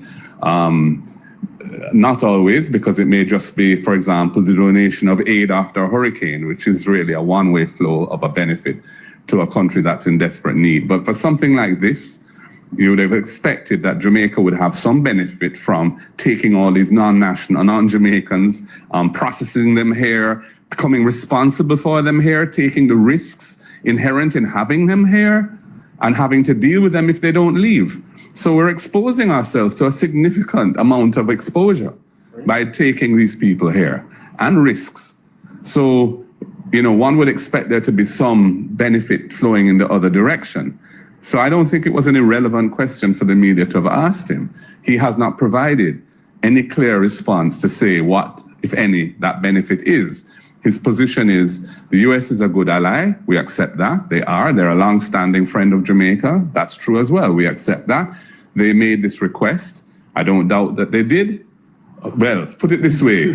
We know that the Secretary of State had indicated publicly that this was an arrangement that the US was pursuing in a number of countries. and so it's obviously their policy to seek it. In our case, it seems to have been initiated by us. Yes. And the question arises, if there's no benefit flowing to Jamaica from this, why were we initiating it? And in fact, the diplomatic note says that the number of 10,000 people was raised in that initial exploratory foray by Minister Marks at the conference in Florida in March. So that number, of course, has been subsequently disputed heavily by Minister Chang, and he's saying, it's 25 at a time every 2 weeks, and then if any of them stay beyond 30 days and that becomes more than 10, the arrangement can be paused. Not that it must be paused, but can be paused and so on. That's what the government is saying now. But at the time when it was first broached, according to the diplomatic note, I haven't seen it, but it's been reported by the Gleaner, that wasn't the arrangement at all. It was a discussion of a much bigger number. And the question arises, why was Jamaica reaching out for such an arrangement if there's no benefit to us from doing so? So it's a relevant question, and the government hasn't answered it. Mighty God. Jamaica. Conference at night. I'm not sure who wants to take this time. I have two. One about the Minister Wheatley. You have said since yesterday, the opposition have said since yesterday that you're calling for him to resign. How do you escalate that pressure if he does not resign? And is there a timeline for him to resign? Yeah, well, we have called for him to be removed from the cabinet. He can either resign or he can be dismissed. The Prime Minister has that power right away to do it. And no doubt is considering what to do. We are told close friends and so on, but that's neither here nor there in the scheme of things. What really matters is Jamaica's reputation, our image, internationally and locally, and upholding the rule of law and decency in public life. The Prime Minister has a responsibility to lead in that regard and cannot continue to embrace somebody in his cabinet who has these serious charges pending against him. So I am hoping that others will see the need for the status quo to change. If we want Jamaica to become a stronger society, to attract more investment from sources that are reputable and who we would like to do business with, and so on, we can't allow our state of affairs in government to degenerate in a serious way like this. And to have somebody in the cabinet with these charges over them, that would be a serious blot on our country, and I think would be unprecedented to the best of my knowledge. When in our situation, if we have somebody who is a candidate or something and there's an issue like that and there's a pending charge, they can't run. That's the rule we have. And That was going to ask my question. Ask, how do you escalate it though? Yes. If he's not removed, and is there a timeline? Yeah. Well, how we escalate it is by reaching out to other organizations in the society with whom we have regular dialogue and saying to them, are you going to take a position on this? Sometimes people are remarkably distracted from public affairs. They operate in their own silos of life. They're focused on business or they're focused on spiritual matters or whatever it is. And it takes a little time for them to digest a situation like this. They don't live it and breathe it in the way that somebody who's active in politics does. So it's part of our role is to bring it to the attention of these groups and ask for them to express solidarity with what is a very important principle. And that's what we will be doing. And is there a timeline? No, there can't be a timeline. We will continue to agitate for it until we get an outcome which we think is the best for Jamaica. Thank you. I just wanted, Yeah, I think something must be highlighted here. If you look at the chronology in the report, it said that on January 29, 2024, meeting conducted with Dr. Andrew Wheatley and his attorney at law was served with an illicit enrichment notice in respect of which he was required to provide an explanation to the commission. So he knew that he was under investigation for illicit enrichment as at January 29, 2024. That was prior to him being added to the cabinet in 2025. Two questions arise from that. Did the Prime Minister know when he was appointing him as Minister without portfolio in the office of the Prime Minister in September 2025 that he was under investigation for illicit enrichment? Did he hide that information from the Prime Minister? Obviously. If he hid that information from the Prime Minister, it's more reason for the Prime Minister to remove him from the cabinet now. If he shared that information with the Prime Minister, why did the Prime Minister appoint him, notwithstanding that knowledge? The Prime Minister has an obligation to not only dismiss him, but to tell the public if he knew that he was under investigation. Mighty God, it Okay, thanks. I have another one on the TCM. And I'm framing my question with against the background of the volatility, for our political situation, because one of the questions that I've heard since the whole issue came to light, of course, broken by my colleagues, is this is similar or has similarities to Dr. Peter Phillips' own quote-unquote secret MOU. How would you respond to people who say, the PNP has gone down this road of secret MOUs before? The existence of MOUs, bilateral MOUs between countries is not new. They can cover a wide array of subject matter. The ones you're referring to relate to national security. And I think the ones that were entered into back then, when Dr. Phillips was Minister of National Security, related to the sharing of information for persons who were who were suspects for serious criminal activities, and facilitated joint intelligence sharing and so on. So that existed then.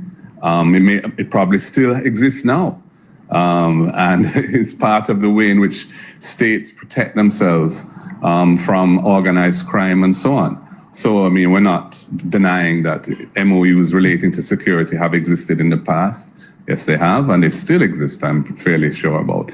Nothing like this exists, though, where you're taking persons who have no connection with Jamaica and you're receiving them because another country doesn't want to have them.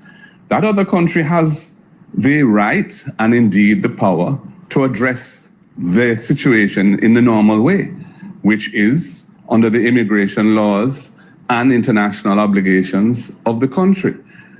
In this instance, what is being sought is to bring Jamaica and other countries into the affairs of another country, essentially by saying, please take these people from us and you deal with them.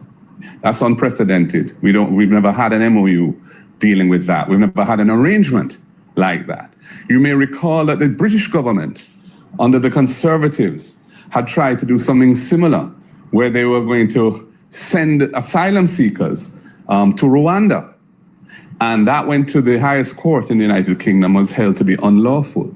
And as I've said already, this third country arrangement is under judicial scrutiny in the US as we speak. And that matter is unresolved. And in fact, to the best of my knowledge, the only ruling of the federal court that exists now is a ruling saying that it's unlawful and that is being appealed. So this is an unprecedented situation, a very peculiar situation, and it's where we find ourselves at the current time. Yeah. Any other questions? Yeah, okay. How would this now? How we depend on a rule, Better come style up the thing. Thank you. There is a question from the Observer for Opposition Leader Golding. They're asking you to comment on the apparent practice of the government to remove ministers after controversy arises, only to sneak them back into government sometime later.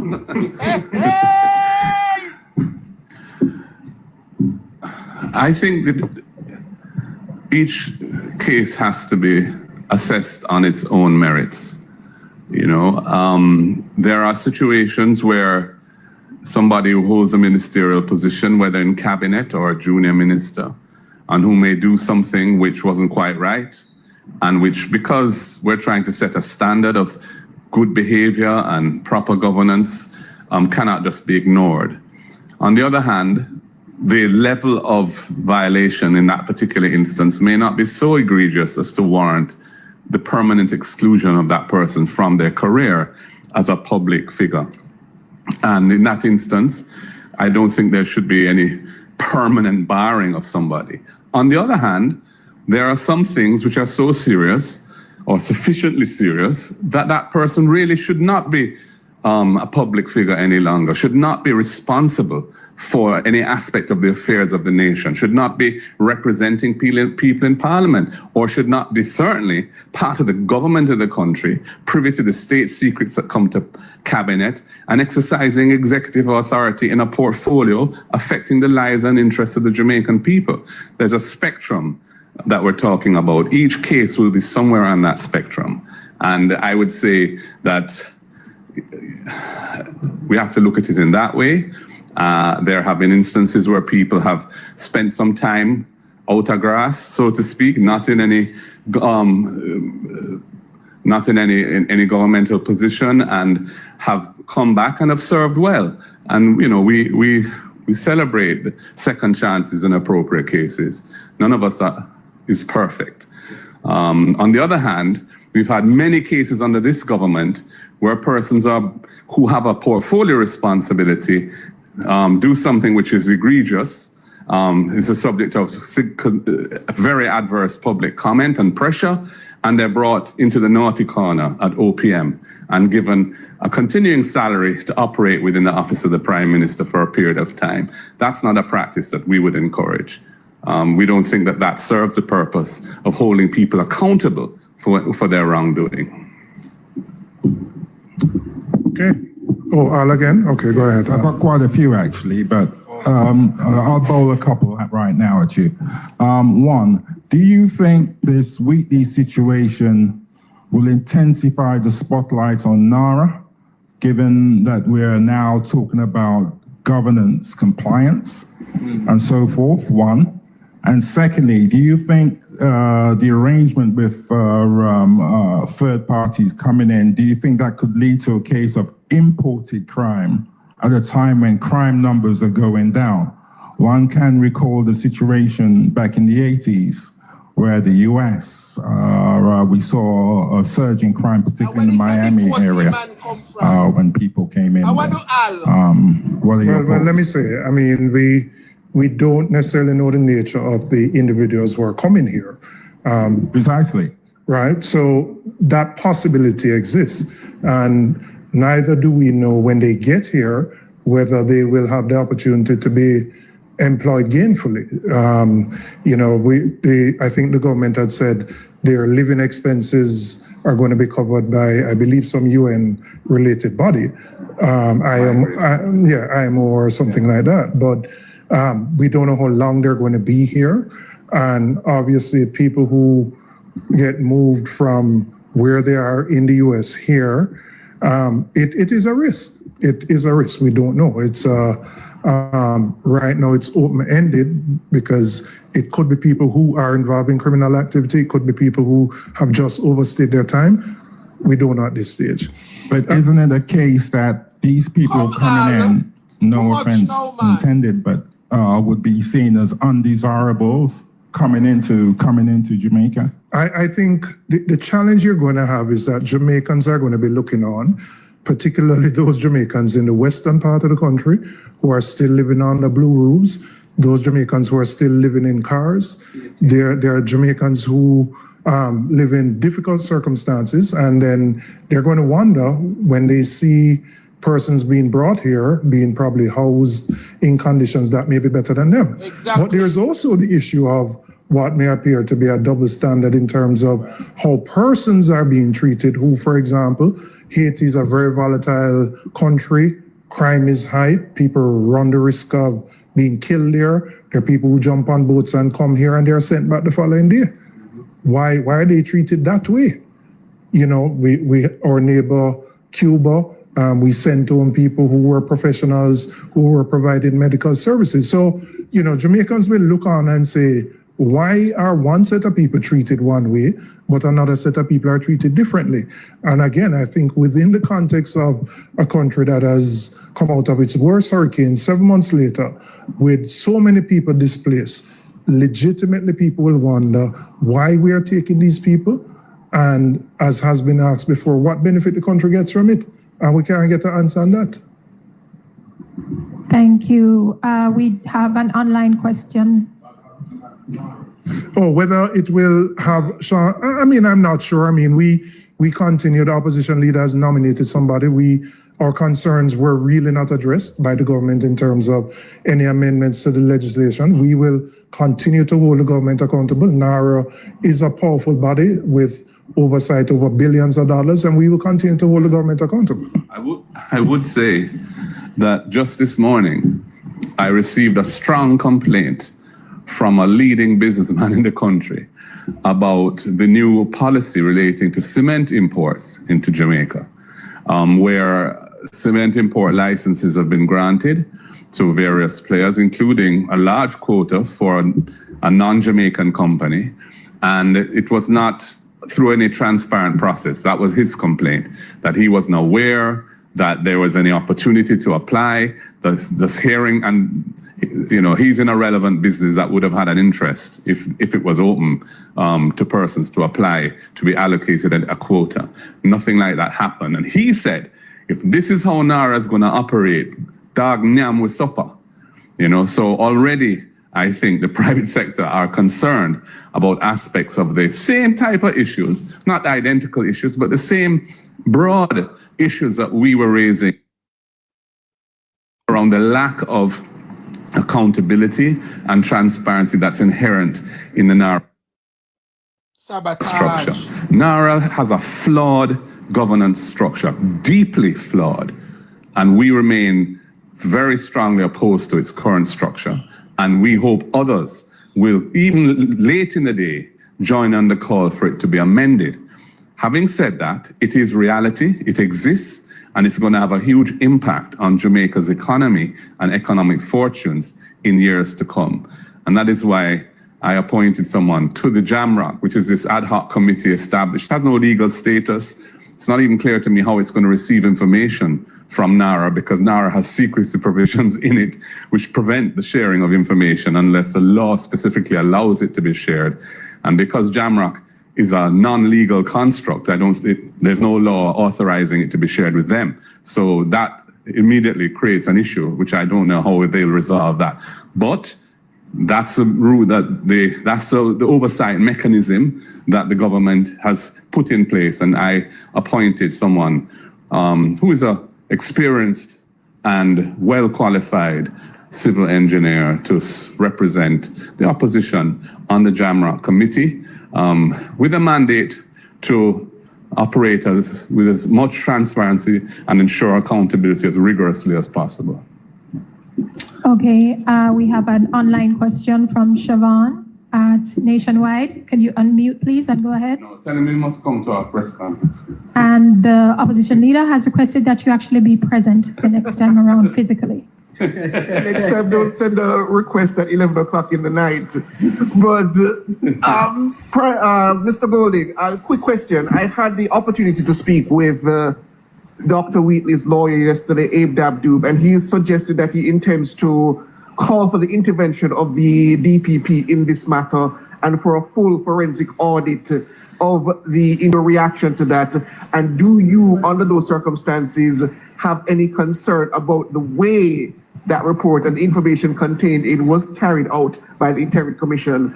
And further, on the matter of the TCN, I just want a clear position from the opposition as to, would you support such an agreement between the United States and Jamaica, or are you against it? I just want a clear position from the opposition on that matter. In terms of the report of the Integrity Commission, there's nothing in it that I have seen that suggests anything other than temperance, patience, but thoroughness in how they approached that investigation. It was going on for many years. Dr. Wheatley was given many opportunities to substantiate the issues which he failed to substantiate. Mr. Dabdoo is his lawyer, and it's his job to represent him as best he can. I don't, that doesn't mean a lot to me as a lawyer. I expect that is what I mean. But the facts are what the facts are. The investigation is complete. Certain findings have been made. Dr. Wheatley has been recommended for prosecution. The charges are serious, and he must step down. If proceedings are brought or initiatives started which result in a change to that situation, then the situation may warrant further adjustment. But as it stands now, and as it will stand for a while, I'm fairly confident he should not be in the cabinet of the country. On the, what was the other thing, TCN? Well, all I can say is I'm very uncomfortable with the idea of entering into an arrangement like this, where the legal aspects of it are unsettled. And I would have personally would have been inclined to certainly await the ruling of the Supreme Court on it before going any further. It is a fact that the US are a close ally of ours and have been very helpful to us in many ways, including after Hurricane Melissa. And if they have a serious problem and they're asking for our assistance, I wouldn't likely ignore that or reject that. But I would be very concerned about the risks that Jamaica is assuming from doing it. And some of those have been discussed already today. The possibility of persons coming here that the screening doesn't actually completely thoroughly cover whatever risks they may present to the Jamaican public and so on. So, I don't want to definitively say, because I don't know when a government is dealing with a situation, they are privy to information that we, opposition, simply don't know. The public doesn't know either. And, I'm mindful of that. But I would say that certainly while the legalities of the situation remain unclear, I would have been reluctant to commit Jamaica to that. And I have serious misgivings about the legality of it, given how other jurisdictions where this matter has been addressed at the highest level judicially have found it not to be something which is lawful. So that alone gives me a reason to be cautious in how to proceed. Just one more, if you'll allow me, in relation to Dr. Wheatley. Under the circumstances, you called for him to step away from the cabinet, but under the nature of the allegations against him and the fact that this will be going most likely to court, do you believe that it impairs his ability as a member of parliament as well? It's a very different situation. A member of parliament has been elected, and unless the constitution is violated by the person having a criminal offense of a certain categorization, the person remains eligible to be in parliament. So I don't think there's a legal basis for saying that Dr. Wheatley should resign as MP because of the fact that he's facing these criminal charges. On the other hand, the voters who voted for him may not have been aware that this investigation was hanging over him. And many of them may feel uncomfortable being represented by somebody who is facing those criminal charges. So he has a decision to make on that. We don't have recall in our constitution, and I think this perhaps reinforces the need for recall provisions, which is something that I have been advocating for and should be part of the constitutional reform arrangements, so that citizens who have reason to want to change their mind about who represents them have an opportunity to do so without having to wait for the end of the current 5-year electoral cycle. Well said, leader. Yeah, Wrap sure. up now, man. Just going back to the numbers again, Dr. Wheatley may have been a little bit reticent about being forthcoming with the information, but I'm just trying to drill down on numbers again. So it appears to me that it's a 9-year period. Was the total earnings or the figure somewhere you said about 500 million? deposits. Yeah, let me just repeat some of the key figures for you there. Yes. The period that was under investigation was from 2013 to 2022. His lawful income over that period amounted to $187 million. His expenditure, which is his expenditure and application, when you look at the source of income and application analysis, his expenditure and application amounted to $352 million over that period. And if you deduct the expenditure and application, if you deduct the lawful income from the expenditure and application, then you have a deficit of 164 million, or a difference of 164 million that could not be explained. That is what constitutes illicit enrichment. So he needs to explain that 164 million. The figure with respect to the 500 and over 500 million that flowed through his bank account, 595 million. Of that amount, 168 was not supported by an explanation of its source, where it came from. Did he say whether he had any investments? Which is consistent with the $164 million that could not be explained. Yeah. Did he say he had any sort of like investments in equities, bonds, I'm sorry, instruments? I didn't hear it. Come again? Yes. Did he indicate whether he had any investments in equities, bonds, fixed income, his investments? Why you not gonna read the report? Yes, it did take into account. After all of that, $164 million could not be explained. Yeah. Okay. All right, thank you. Thank you very much, ladies and gentlemen. I appreciate you responding to our invitation. Thank you. Well put together. Well put together. What a conference. Jamaica, I enjoyed that press conference. The People's National Party is on fire this morning. Which only leaves me right now to open up the phone lines, because Jamaica people me want to hear from Uno. So send me some.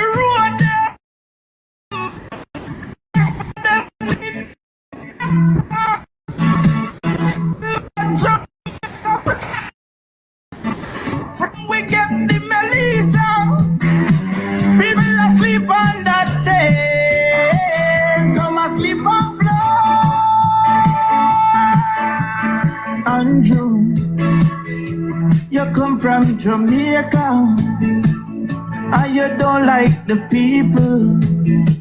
You make the country a suffer now. Andrew, you know, remember when you say a Spanish town you're from, they say you're born and grow. Why you say Louis? Try now. Thank you. The phone lines are open. Everybody. Howard, you kind of time out. I don't know. You're not. I'd send back a request. Howard, your request time out. For the time being, let me jump to my moderator, Trems. Good afternoon. Turn on your microphone and go ahead. Howard, send me back a request, please. Good afternoon, Dre, and good afternoon to everyone that is tuned in to the program on the For You page. Good afternoon. Welcome, darling. So, labor rights, me just want to know how I feel. That's all I want to know. Persons who voted for the Jamaica Labour Party, I honestly want to know how you feel. You see, these claims from the IC regarding Dr. Wheatley, it is very concerning, and these are serious allegations. Not only that alone, but Dr. Wheatley has a reputation of doing some of these things. You were accused when you were at Petrodram of all types of corrupt acts. You were relieved of your post for several years. You came back into the cabinet and still the same foolishness you're going with. So I am calling on, I'm going to even address him by the title that everybody calls him with these days. I am going to appeal to the Prime Minister of Jamaica, Dr. Andrew Holness, to relieve the gentleman of his post, please. Now, there may be an issue with relieving him of his post because he was accused of the same illicit enrichment. Mind you, he may not have been charged, but he was investigated for the same offense. Now, if I was a part of his entourage and you're telling me that I have to resign, you would have to resign too. That's right. Because me and you were under the same investigation for the same offense. But that is neither here or there. They need to work out their salvation between themselves. In the interest of good governance and accountability, I am appealing to the Prime Minister to relieve the gentleman of his ministerial post. I am going to also go a step further and say as well that if the calling of the opposition for him to be relieved, if that is not forthcoming, the opposition doesn't need to sit in parliament with any of them. I'm very serious. True. I'm very, very, very serious. I heard the comrade leader say or mention the steps that he would take if he was not relieved of his post. But to be honest with you, my personal opinion is that that is not enough. That is not enough. Maybe you disagree with me, maybe you agree with me. My personal stance is that is not enough. We don't need to go in and no parliament, go sit down with no thief in there. Totally agree. Speak. We don't need to go sit down with them, and as long as he in there, we not to sit down with him. You know, if Andrew Wheatley was operating in parts of Asia, he would be tried and executed in the public domain. This guy has wreaked havoc on our society. Well on the CP. Well on the in order. So after Trump, we do it in an order. Yeah. So after Trem's land, then Howard, then Clabber, then you. In that order, please. Continue, Trem. Let me conclude by saying that, J. Brian, you are a prophet. You are a prophet.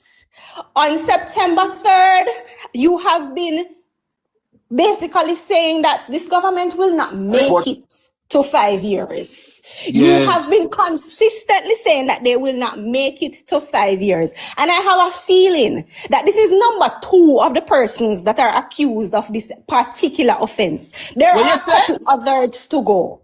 Yes. This is only 2. Dr. Holness and Dr. Wheatley. There are some others to come. Yes. So I'm saying to you that it is very well a possibility that this government will not make it to 5 years and they will topple before the next election is constitutionally due. So hear me I say, opposition, as I said before, we don't need to sit down in there with no teeth. So as long as he sit down in there, we now go in there. Arrest. Well said. Well said. Thank you, Trem. Thank you. Good afternoon, Howard. You're up next, followed by Clabber and then CP. Turn on your microphone, Howard. Right. So let us analyze carefully what is happening. And I said this government is very, very dishonest. Andrew Wheatley knows very well from day one that is under investigation for thief taxpayers' money. Because every single soul get an opportunity to present his or herself with your attorney before the commission. Right? So he knows.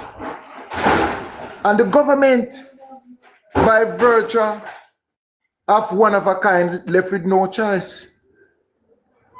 Andrew Wheatley is just one of the many recycled thieves in the parliament. But as a leader who is doing and leading from in front, because everybody is taking the same playbook, is taking the matter to court. True. And I would went further than the opposition. I would say the whole entire government needs to resign. But stick up in there, Howard.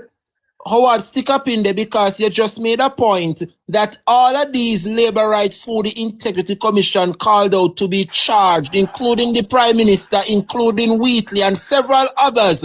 Dalrymple, the same thing. Even the one who passed away the other day, Leslie Campbell.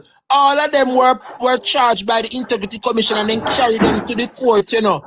And what they do, when they go to the court, them admit say them guilty. Exactly. So when people are going to talk about what the PNP are did, what we are doing, hypocrisy. And any one of them call on my leader to talk about what we are doing. Tell them to go support the woman. I agree. For when we come out there and we talk about the Prime Minister's statutory declaration and we went to the street, where were they? When we talk about that the tax topics, when we talk about the Integrity Commission can only extend to investigate to a certain extent, and then the FID, what a more police power can go further, and what he did, get his friend and appoint him friend to the post to slow down the post. Where are they? When we warn you and tell you about this corrupt government, and this government has mean the people them know well, and is up to land grabbing to create the new city, where were they? It proved now. Black River. And the master manipulator of the blueprint for the South Coast development, J.C. Enzel, his father produced the order they come, and them own Jake's property. He's the chief engineer. I like to talk and I like to make clarity so people can know where the Enzel come from. He's in charge. The person who is in charge of NARA, the commissioners, former cousins of the Prime Minister, who is his wife? Who is his wife? One of the Enzel. The Enzel married the former commissioner cousin. So family business. So when you look at the numbers and see that Wheatley figure disproportionately, and as a matter of fact, the easiest thing is to blame. If you listen carefully, and you listen carefully, the man I blame Dodos. Say yes. Dodos, the doctor place the right at the corner, Liquor King Street and Spanish Town Road. Who know West Kingston good like me, right in front of Denton Police Station, Dre? Across the road, you have a doctor place named Western Medical. Yes. Right? At Deso and in St. Sell Dodos. And when them add it up, there is no way at all you can sell Dodos the property. It's just not adding up. You see him can't be said when him there petrol jam and the whole money are missing. And them say the man at the bottom of Thief Island, them spend the money in millions and send diver go down, they go look. There is no pipeline. The whole of the island, the gas bar week, the total gas station along Spanish Town and the Mandela Highway and the whole of St. Catherine. Oh. And I'm getting information that Christopher Tufton and Wheatley is in a business partner with some gas station in Westmoreland. Yardman gas station, and them are the Yardman gas. Right. If you have PNP, you can't get no work there. Remember the social media post where them fire the girl? Them a girl green vessel where she said she now wear it, and they fired her. So when we look at the whole issue, what kind of country are we running? How can you embroil yourself in corruption deliberately? How the Anti-Corruption Act set out? PJ Patterson set it out in 2001 for the good governance and transparency and accountability of any country. You get emotional when you're having this conversation. And when you take a talk, we have to emotional. So we'll talk about passions of Jamaica. I'm on the live. Let me get through. Right? So at that time, Dre, it was more specific earmark for parliamentarians such as senators and members of parliament. Yes. Our leader, Mark Jeffrey Sugolin, tabled in the Integrity Commission Act, which is the modern act right now. And we lost the elections. However, on January the 31st, 2017, and we lost the election by 1. On January the 31st, 2017, this government here, and we captured him on record and said, unlike any other entity, Dre, the Integrity Commission must not be interfered with. Yes. Andrew Ole said that in Parliament, and he said to Mama P, unlike any other entity, we must tell them what to do or to impede them, because as a good governance and transparency, we must demonstrate good leadership. And he put it into law. What we are running is a country of kleptomaniacs, bandits. And I went further, not just Wheatley. I'm calling on the whole entire government to resign. Because if the leader who is not leading from in front and demonstrate the whole thing of illicit enrichment and try to deceive the very institution that you have put into law, and you went to court to take out section 14 subsection 5 that speaks specifically for thief taxpayers' money. You pass it and you went to court and I tried to throw it out, and the judge throw it out. You deal with it.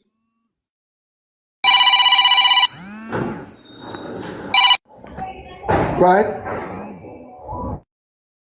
So when we talk about a banana republic, that we are on 12 members of parliament, and how much of them in the cabinet? And not only locally, a lot of them have millions of dollars in the United States that can't give a account for. So when you hear Andrew Marks made the proposal, I'm going to take back your memory. Who remember 2024, January, February, when this administration just came, and Marco Rubio made visit after visit after visit. There are certain requirements must be met. The Cubans got to go. The Chinese got to go. And as part of it, we are going to set up Jamaica as a third country. There are very little say in this thing here.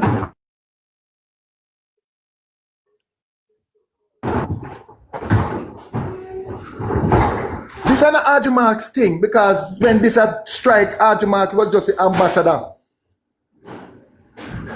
So somebody have to take the scapegoat and say, all right, and me make the proposal. But guess what? Sorry for the noise in the background. Why your background The bad? Minister of National Security. Yes, it comes now. The Minister of National Security lied to the Jamaican people. But guess what happened with the United States? Anything at all, them do it transparency, and they were forthwith and forthright. And thanks to the cleaner company for holding the integrity of this country. The whole of the media house, them you have demonstrated and hear for yourself this morning, Jay, instead of come and them call out the minister for resign. Them ask the PMP totally contrary. How about your side? You know, here already say not even one over here. You know, here the comrade leader already said if anybody deceive him and tell him lie, them are going to dismiss from the cabinet. And when we say cabinet, we have cabinet too, but we have a cabinet in shadow. For we can't remove them if they have been duly elected, because the Constitution itself speaks about that until we change it and we have parliamentarian recall. When will we stand up? And what the Prime Minister have done again, it is clearly setting goals all about who is this man. Nobody don't know if he's a blogger or I'm a journalist or what. For everybody that listen, if you wish to connect the media or him connected, I know. I don't know how the PMP are entertaining him, and he can't talk about where he come from. And him ask one question and attack about how there's people tell you something, Jamaica.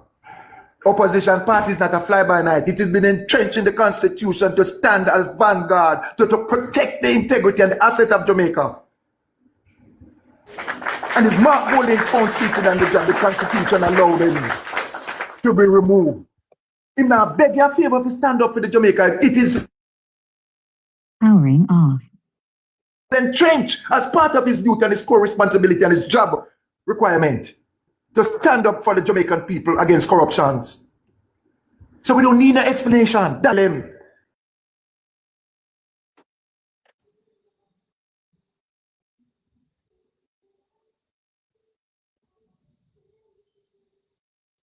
One by one, they are going to jail. Thank you, Howard. Howard, you there? All right. You finished, Howard? Not hear you. Well, big up yourself, Howard.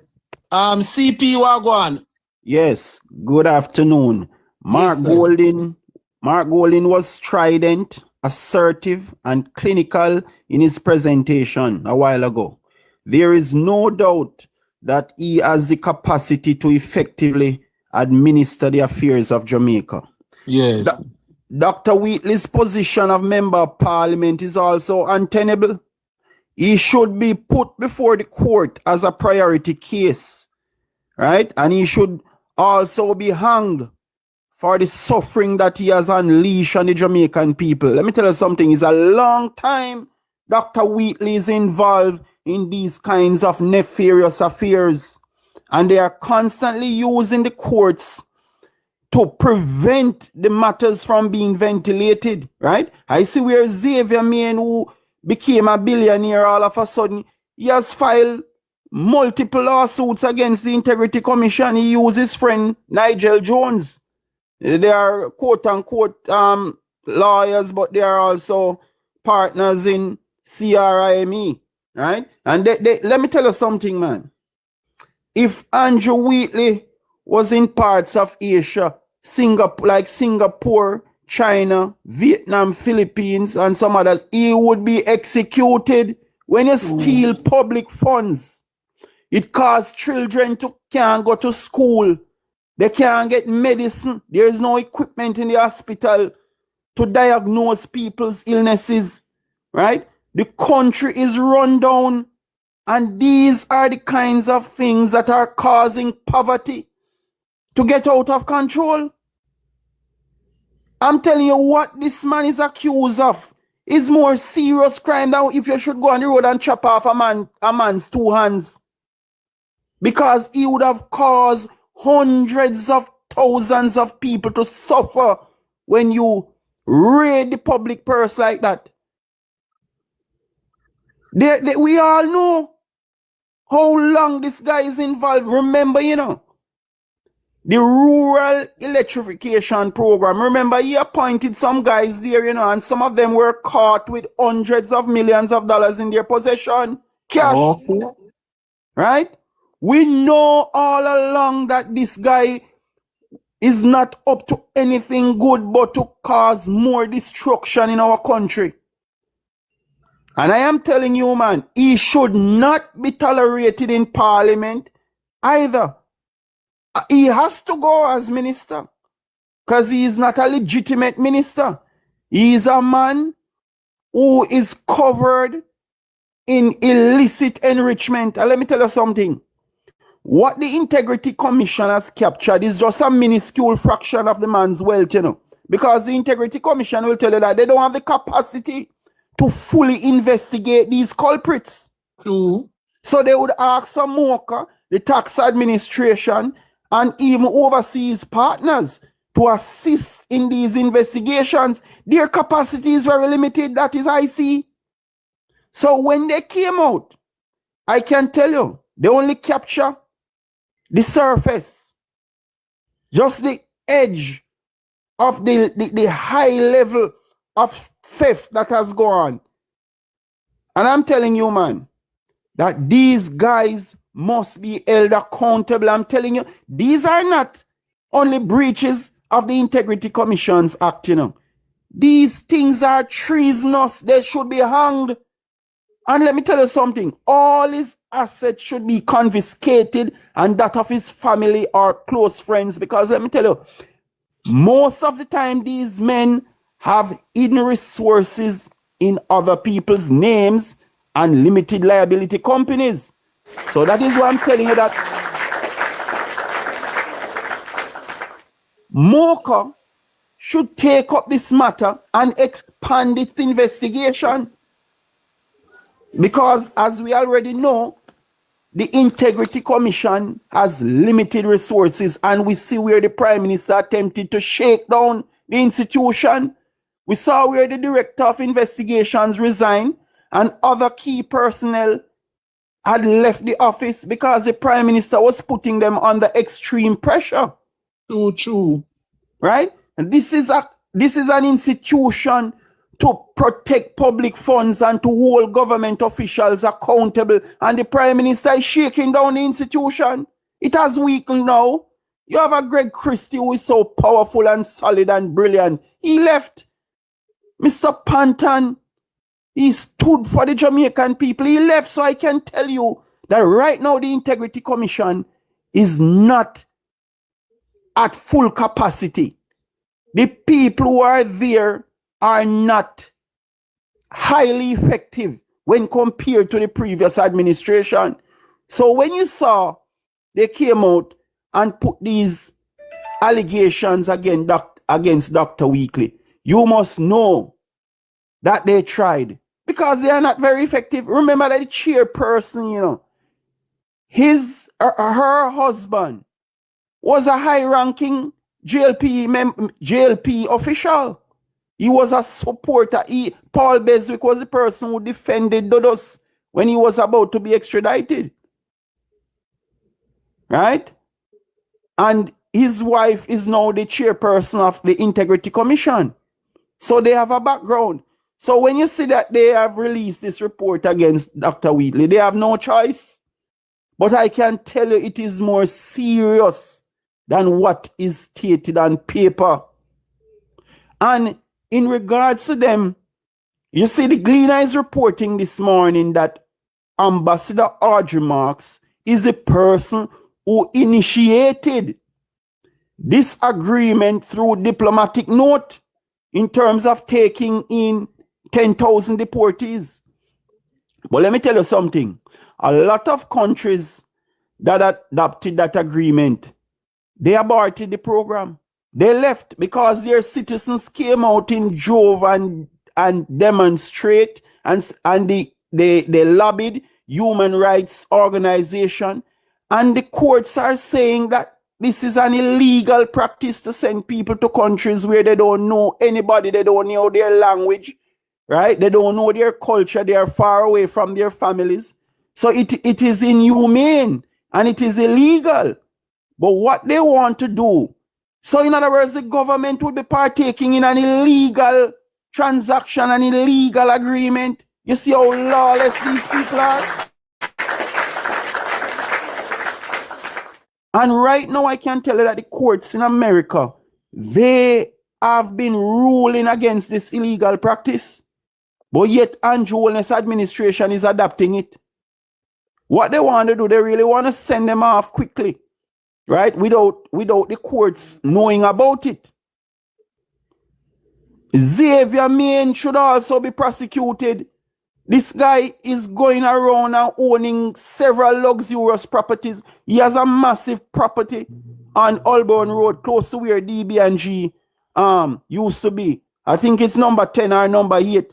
He captured the man's property and built up a business complex up there. He shook down Pete's Bakery and owned the man's property. I think the Pete's Bakery owner is challenging that one. He owns property all over the place. He failed to disclose his assets. And the guy is filing multiple lawsuits against the Integrity Commission. Right? He is malicious. He is vexatious. Right? And until now, he is there as state minister in the Ministry of Finance. Can you imagine? A criminal. Look here. The first thing that the guy went in and did, when he became member of parliament, was to say he gave consultation to the Factories Corporation of Jamaica and collect close to $100 million. Wow. And the IC called him out and said, what? You became a member of parliament and involved in these things already? But Andrew Holness promoted him.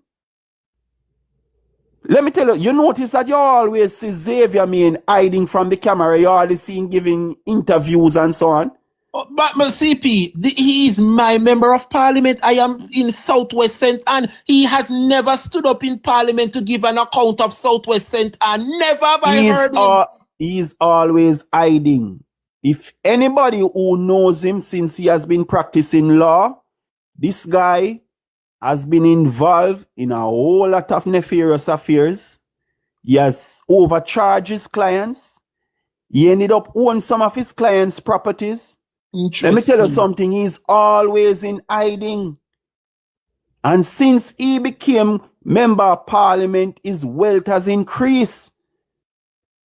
If you want to know the person who is helping him to capture some of these places and increase his wealth, is his lawyer and record, Nigel Jones, who has filed his footnote is on the claim that he has put to the court to prevent the Integrity Commission from proceeding with these matters against Xavier Main. Both of them are they are legal practitioners who are partners. So when Nigel Jones offered to file a lawsuit against the Integrity Commission for and on behalf of Xavier Main, Nigel Jones was serving his personal interests. They are friends like that. So Xavier Main has a long history. He would have collected client funds and refused to carry out some of the cases. So right? stick up in there, CP. Would it surprise you or the listeners whether or not the third person to be charged for illicit enrichment would be the member for Southwest Central? Would you be surprised? What are they waiting on to charge him? He should have been charged months ago. Look here, man.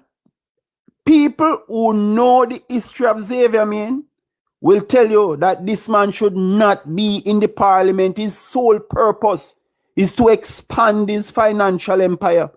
He has no care for the people of this country. And can you imagine having this man as state minister in the Ministry of Finance? Someone who is always in hiding. Always in hiding, because guess what? He knows of the Jamaican cliche that says the higher the monkey climb is the more them expose. So he's always hiding, not giving in any interview, staying far from the cameras. But people in the legal profession would have known this man's bad character and reputation. So him becoming a politician now and state minister would have given him latitude to continue his criminal pathway and to expand on it. Let me tell you something, man. People have to come out and march in droves. I hear people asking that the opposition play a leading role. No. The people should come out in droves, and then the opposition will make a statement and a massive protest. The opposition cannot come out like that. Thank you. We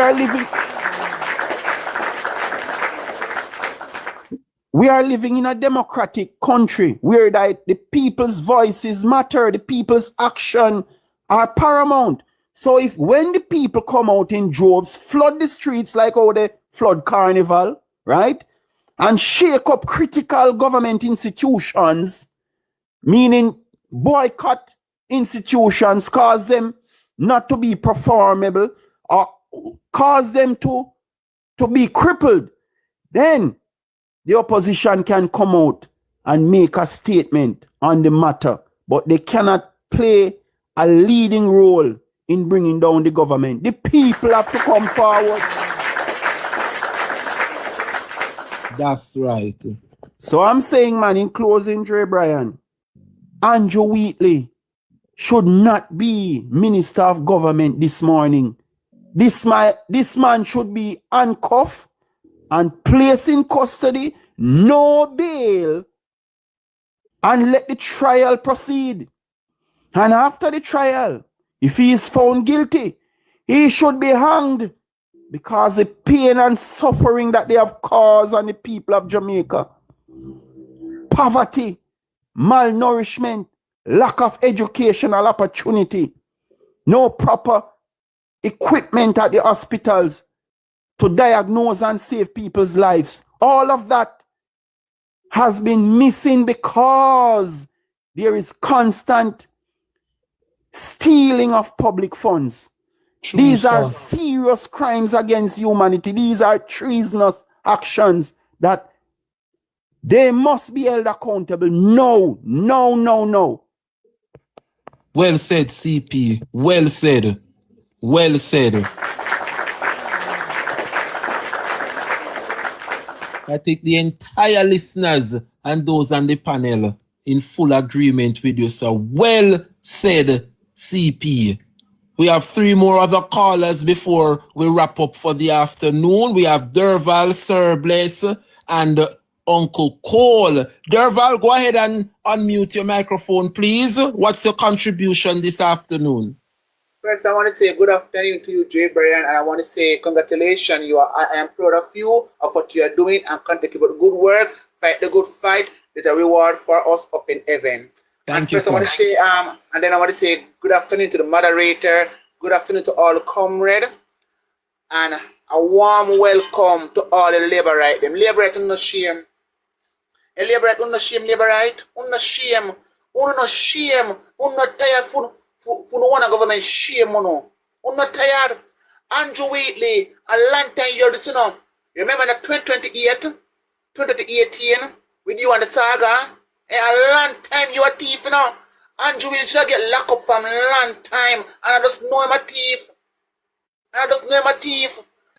Andrew Wallace for go down with him too. It's a reason why Andrew Wallace make him resign now because Andrews go with him too. Because him and Andrew Wallace have some partner in some business too.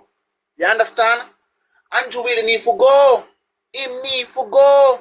And also Babs Graham for go too. Babs Graham for go between, you know. Don't feel she get to, you know. Don't feel she get to because she don't go snake. She evil.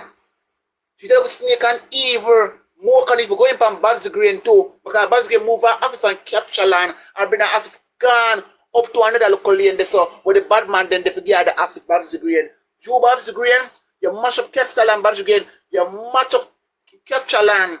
Remember that Babs Green. You mash up capture land and throw the whole of the PMP out of the yard and capture land Babs Green. Wicked Babs Green. Wicked Babs Green. I can shut off them up and Nikki Babs Green. Look at you Babs Green. You're in the class. You're in the ladies class Babs Green. You're in the ladies class Babs Green. Are you Juliet Onlys? We are going to lock off Mike in parliament, you say, like you're a bad man in parliament, Juliet Onlys. Juliet Onlys, you're a bad man in Juliet Onlys. You're a fool. Because see the I'm going to change the pampers. Roll out Madio. Roll out Madio. Roll out Madio. Eh? Leave Nikisha alone. Leave Nikisha alone. Nikisha a quality girl. Nikisha a queen. She's the queen of the pack. I want to know. I want to know Labourite. No go and one and leave we alone. Andrew will forget Anne. Andrew will forget Anne by him head. You understand? And people who not talk about Marky G for come out. How many of you plan to come out? Who not talk about no one protest. How many of you plan to come out? Me go there 34 times. And God bless who come out there with me. How many of you ready? Who depend internet attack like say who not bad people. Who not bad. Who not bad until they take it to the street. Who not bad until they go out there. You understand? When we go out there, we get pepper spray from police. You understand? Police all walk with on. You understand? People who don't even get serious and start like a Paul burger. Anything now. Because enough is enough.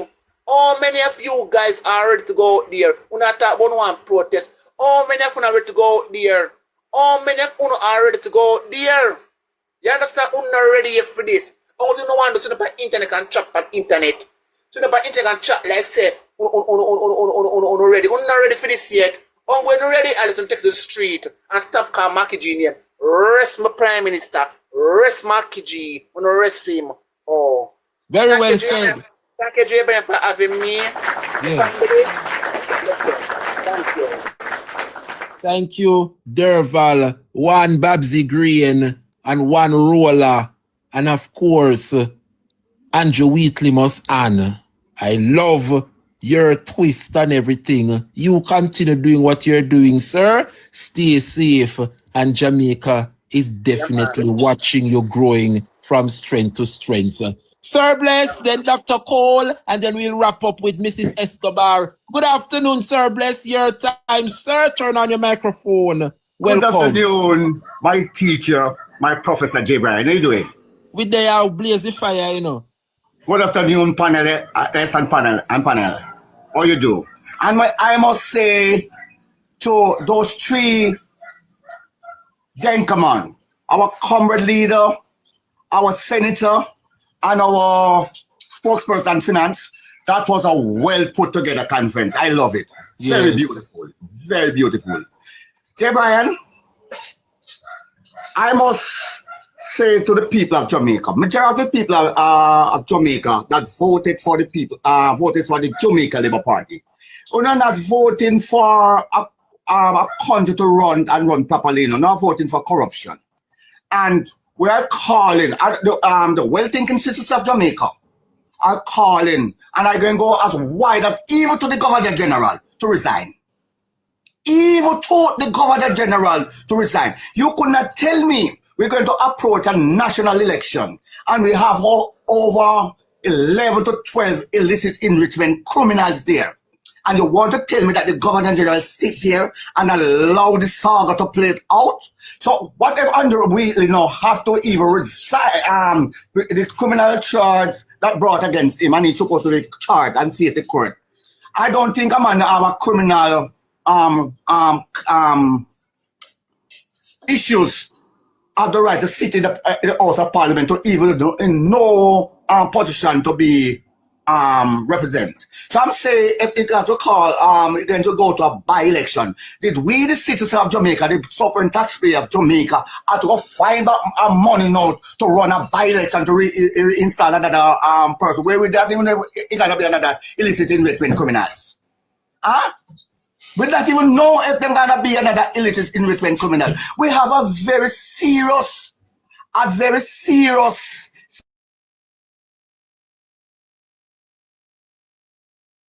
government issues in Jamaica.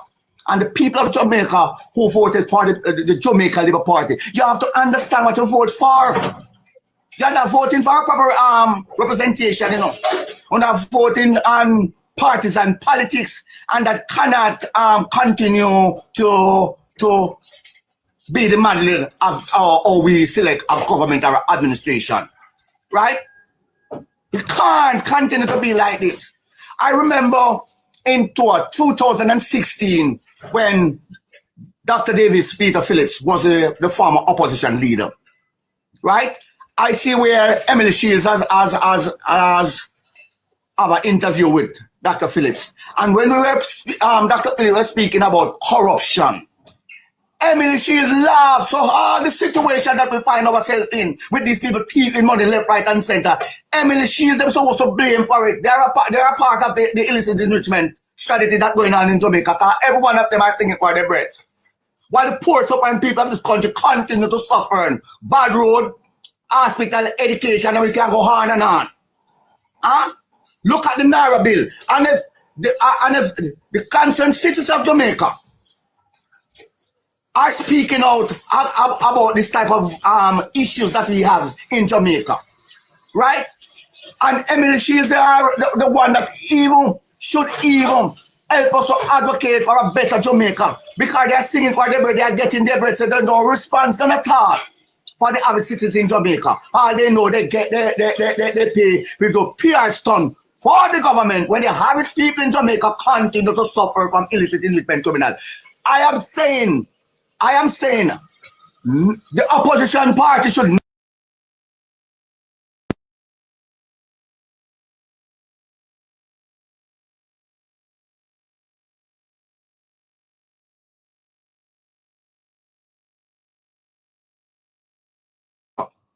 could go over the government general premises and pick 6 parts of Aki and ends up have to go to prison for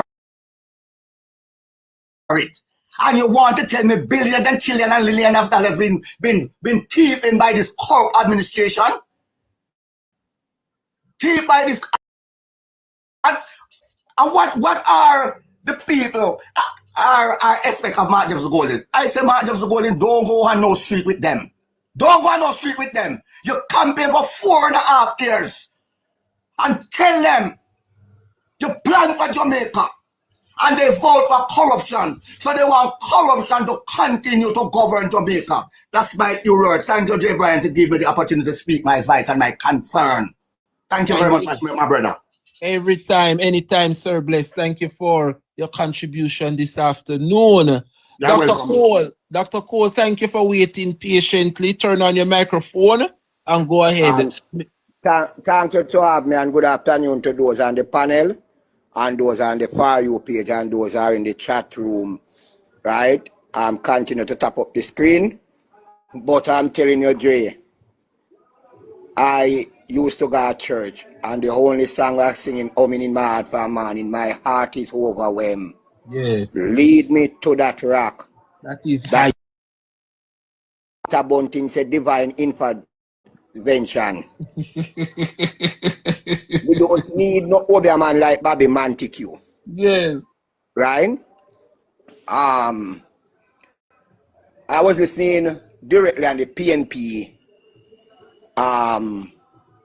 TikTok page.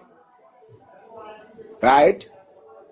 And when I heard Comrade Julian Robinson said that there is 9 more persons under investigation for illicit enrichment. We have the A&A, the 2 Anjo, right? We have Mama D who confess, and Davian, that's 4 and 9, 13. Member of Parliament, that is we know have 4 now, right? So we have 9 more leave. And we are asking Andrew Onis to tell Wheatley to resign. We are like asking God to make the sun rise from the west and set it in the east. And that is impossible. When you have a boss and the boss is corrupt, he cannot talk to no work upon the site.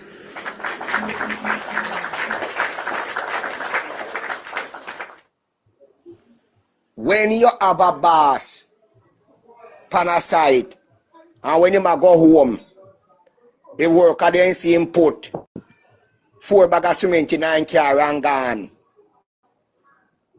Everybody will want a bag. So your house cannot be.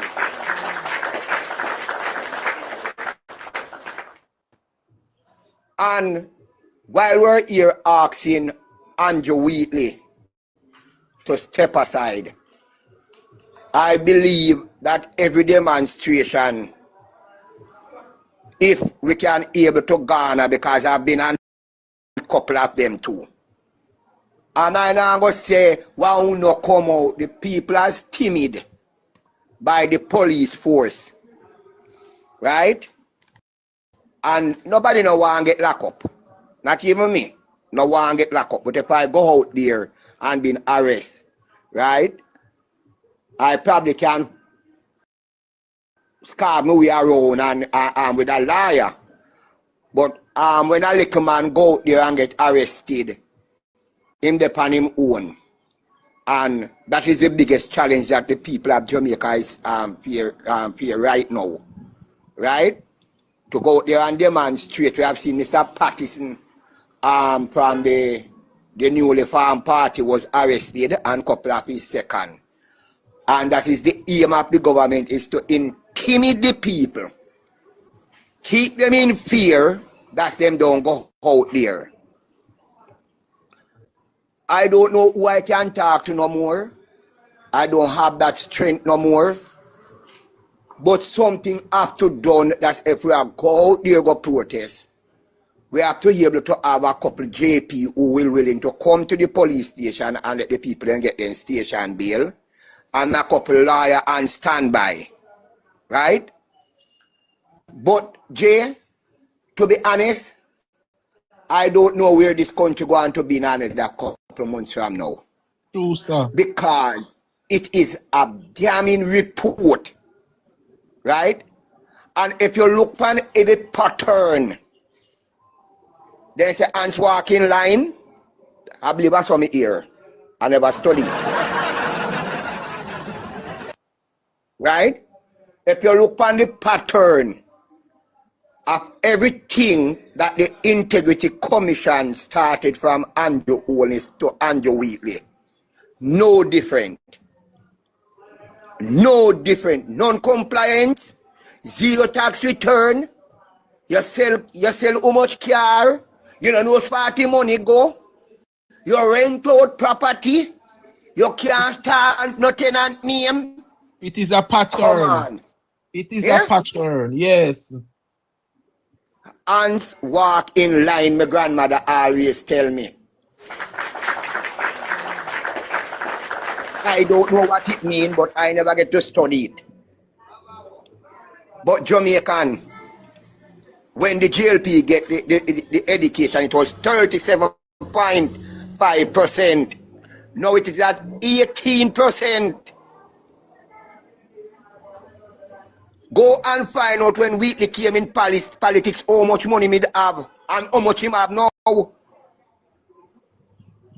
When Andrew Holness came in politics, his wife confessed them was so broke that she'd have to plan to sell fish fry. Go and look on the network of Andrew Holness from 1997. Till today, what is your network Jamaican from 1997 to today? What is your value? Are you better off? As according to Andy Shaw, worse off?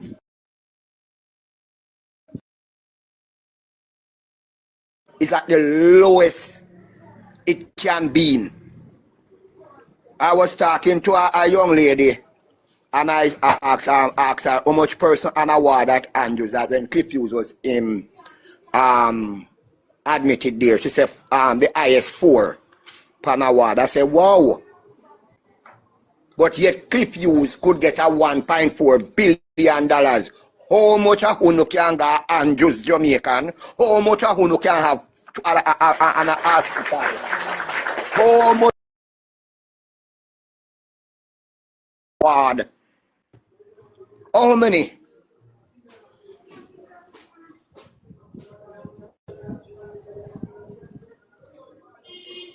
I don't have to be here beating up my gum because I can't to cuckoo, right? Who not have no teeth have a bite with them gum. And me they have bite with me gum. If we have 9 more members of parliament, I can bet my last dollar down that the 9 of them is the Jamaica Labour Party member of parliament. Probably pass and present. And I can tell you, to have 12 members of parliament, 9 and 4 are 13 members of parliament, right? Including the Prime Minister of Jamaica that is under investigation for illicit enrichment, referred to the tax office and the FID, without a shadow of a doubt. With God be my witness, is most corrupt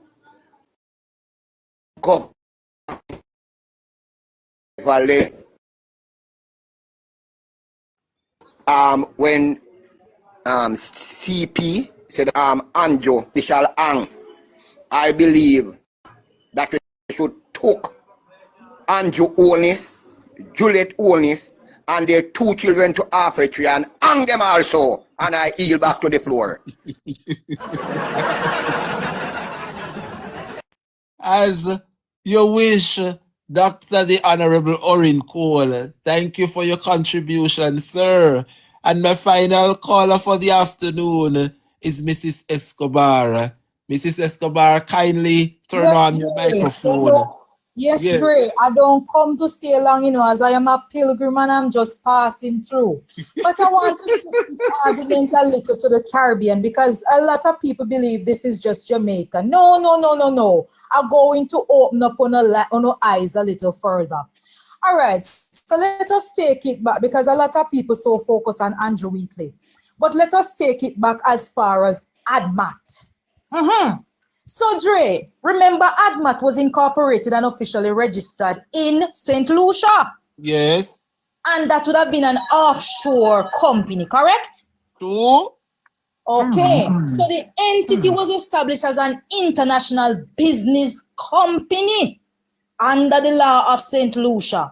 All right, Dre? Okay, Andrew, uno believe uno slick, uno believe say uno smart. Okay, so in that same regard now, Dre, you know what happened? I would say the law was passed all along, in terms of offshore companies, right? But you know what was the funny thing about it? In 2021, St. Lucia strengthened those laws in terms of offshore companies and as it regards declaration. Yes.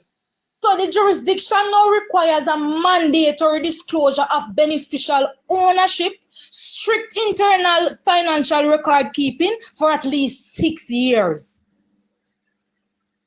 And make it even worse, and it enforces corporate income tax on certain previously exempt entities to deter illicit tax avoidance. Wonderful. Want to listen carefully, Dre, this law was back from 2019, that is one, but it was strengthened in 2021. Let us backtrack as it regards the Prime Minister dissolving ADMAT. Yes. ADMAT was formed in 2008, but it dissolved in 2021 when the last strengthened in St. Lucia. Backside. Come back again because some people believe say these people are going to get away and so it work today. Look at it. So this law was there enough. Andrew set up this company way before this law was in place. It was passed, it in there, but it never run from St. Lucia because guess what? I just a few little here and there tweaks of this law. But when it strengthened and even get deeper in terms of curbing illicit tax exemption, that is when the Prime Minister dissolved ADMAT in 2021. And now, because these people believe them slick and them smart.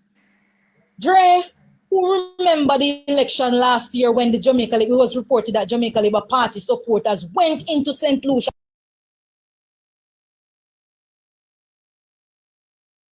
For a year was there before from 2021, Dre. So these people and these JLP operatives walk around in the Caribbean to try to topple over leaders in the Caribbean because they have their own personal agenda in these small islands. So Premier don't come now. Premier don't come now to come enforce this law in terms of offshore businesses, and him now go like that. So them send them operatives down there for topple over the man in the last year election, and they did it also to Barbados. And they do it in St. Vincent. And they did it in St. Vincent. So you see, this thing, and not only politics, is a syndicate of piranhas in the Caribbean going around for personal gain and personal agendas, and they will do anything at any cost to get it done. And that is the Prime Minister we are talking about. Come now, draw down to Andrew Wheatley. I see some things in common, and I'm wondering if Jamaican people recognize it also. Land and lot and sending as gift and present. What do you mean by you get lot as present? Huh? Are you talking about the SSL saga where we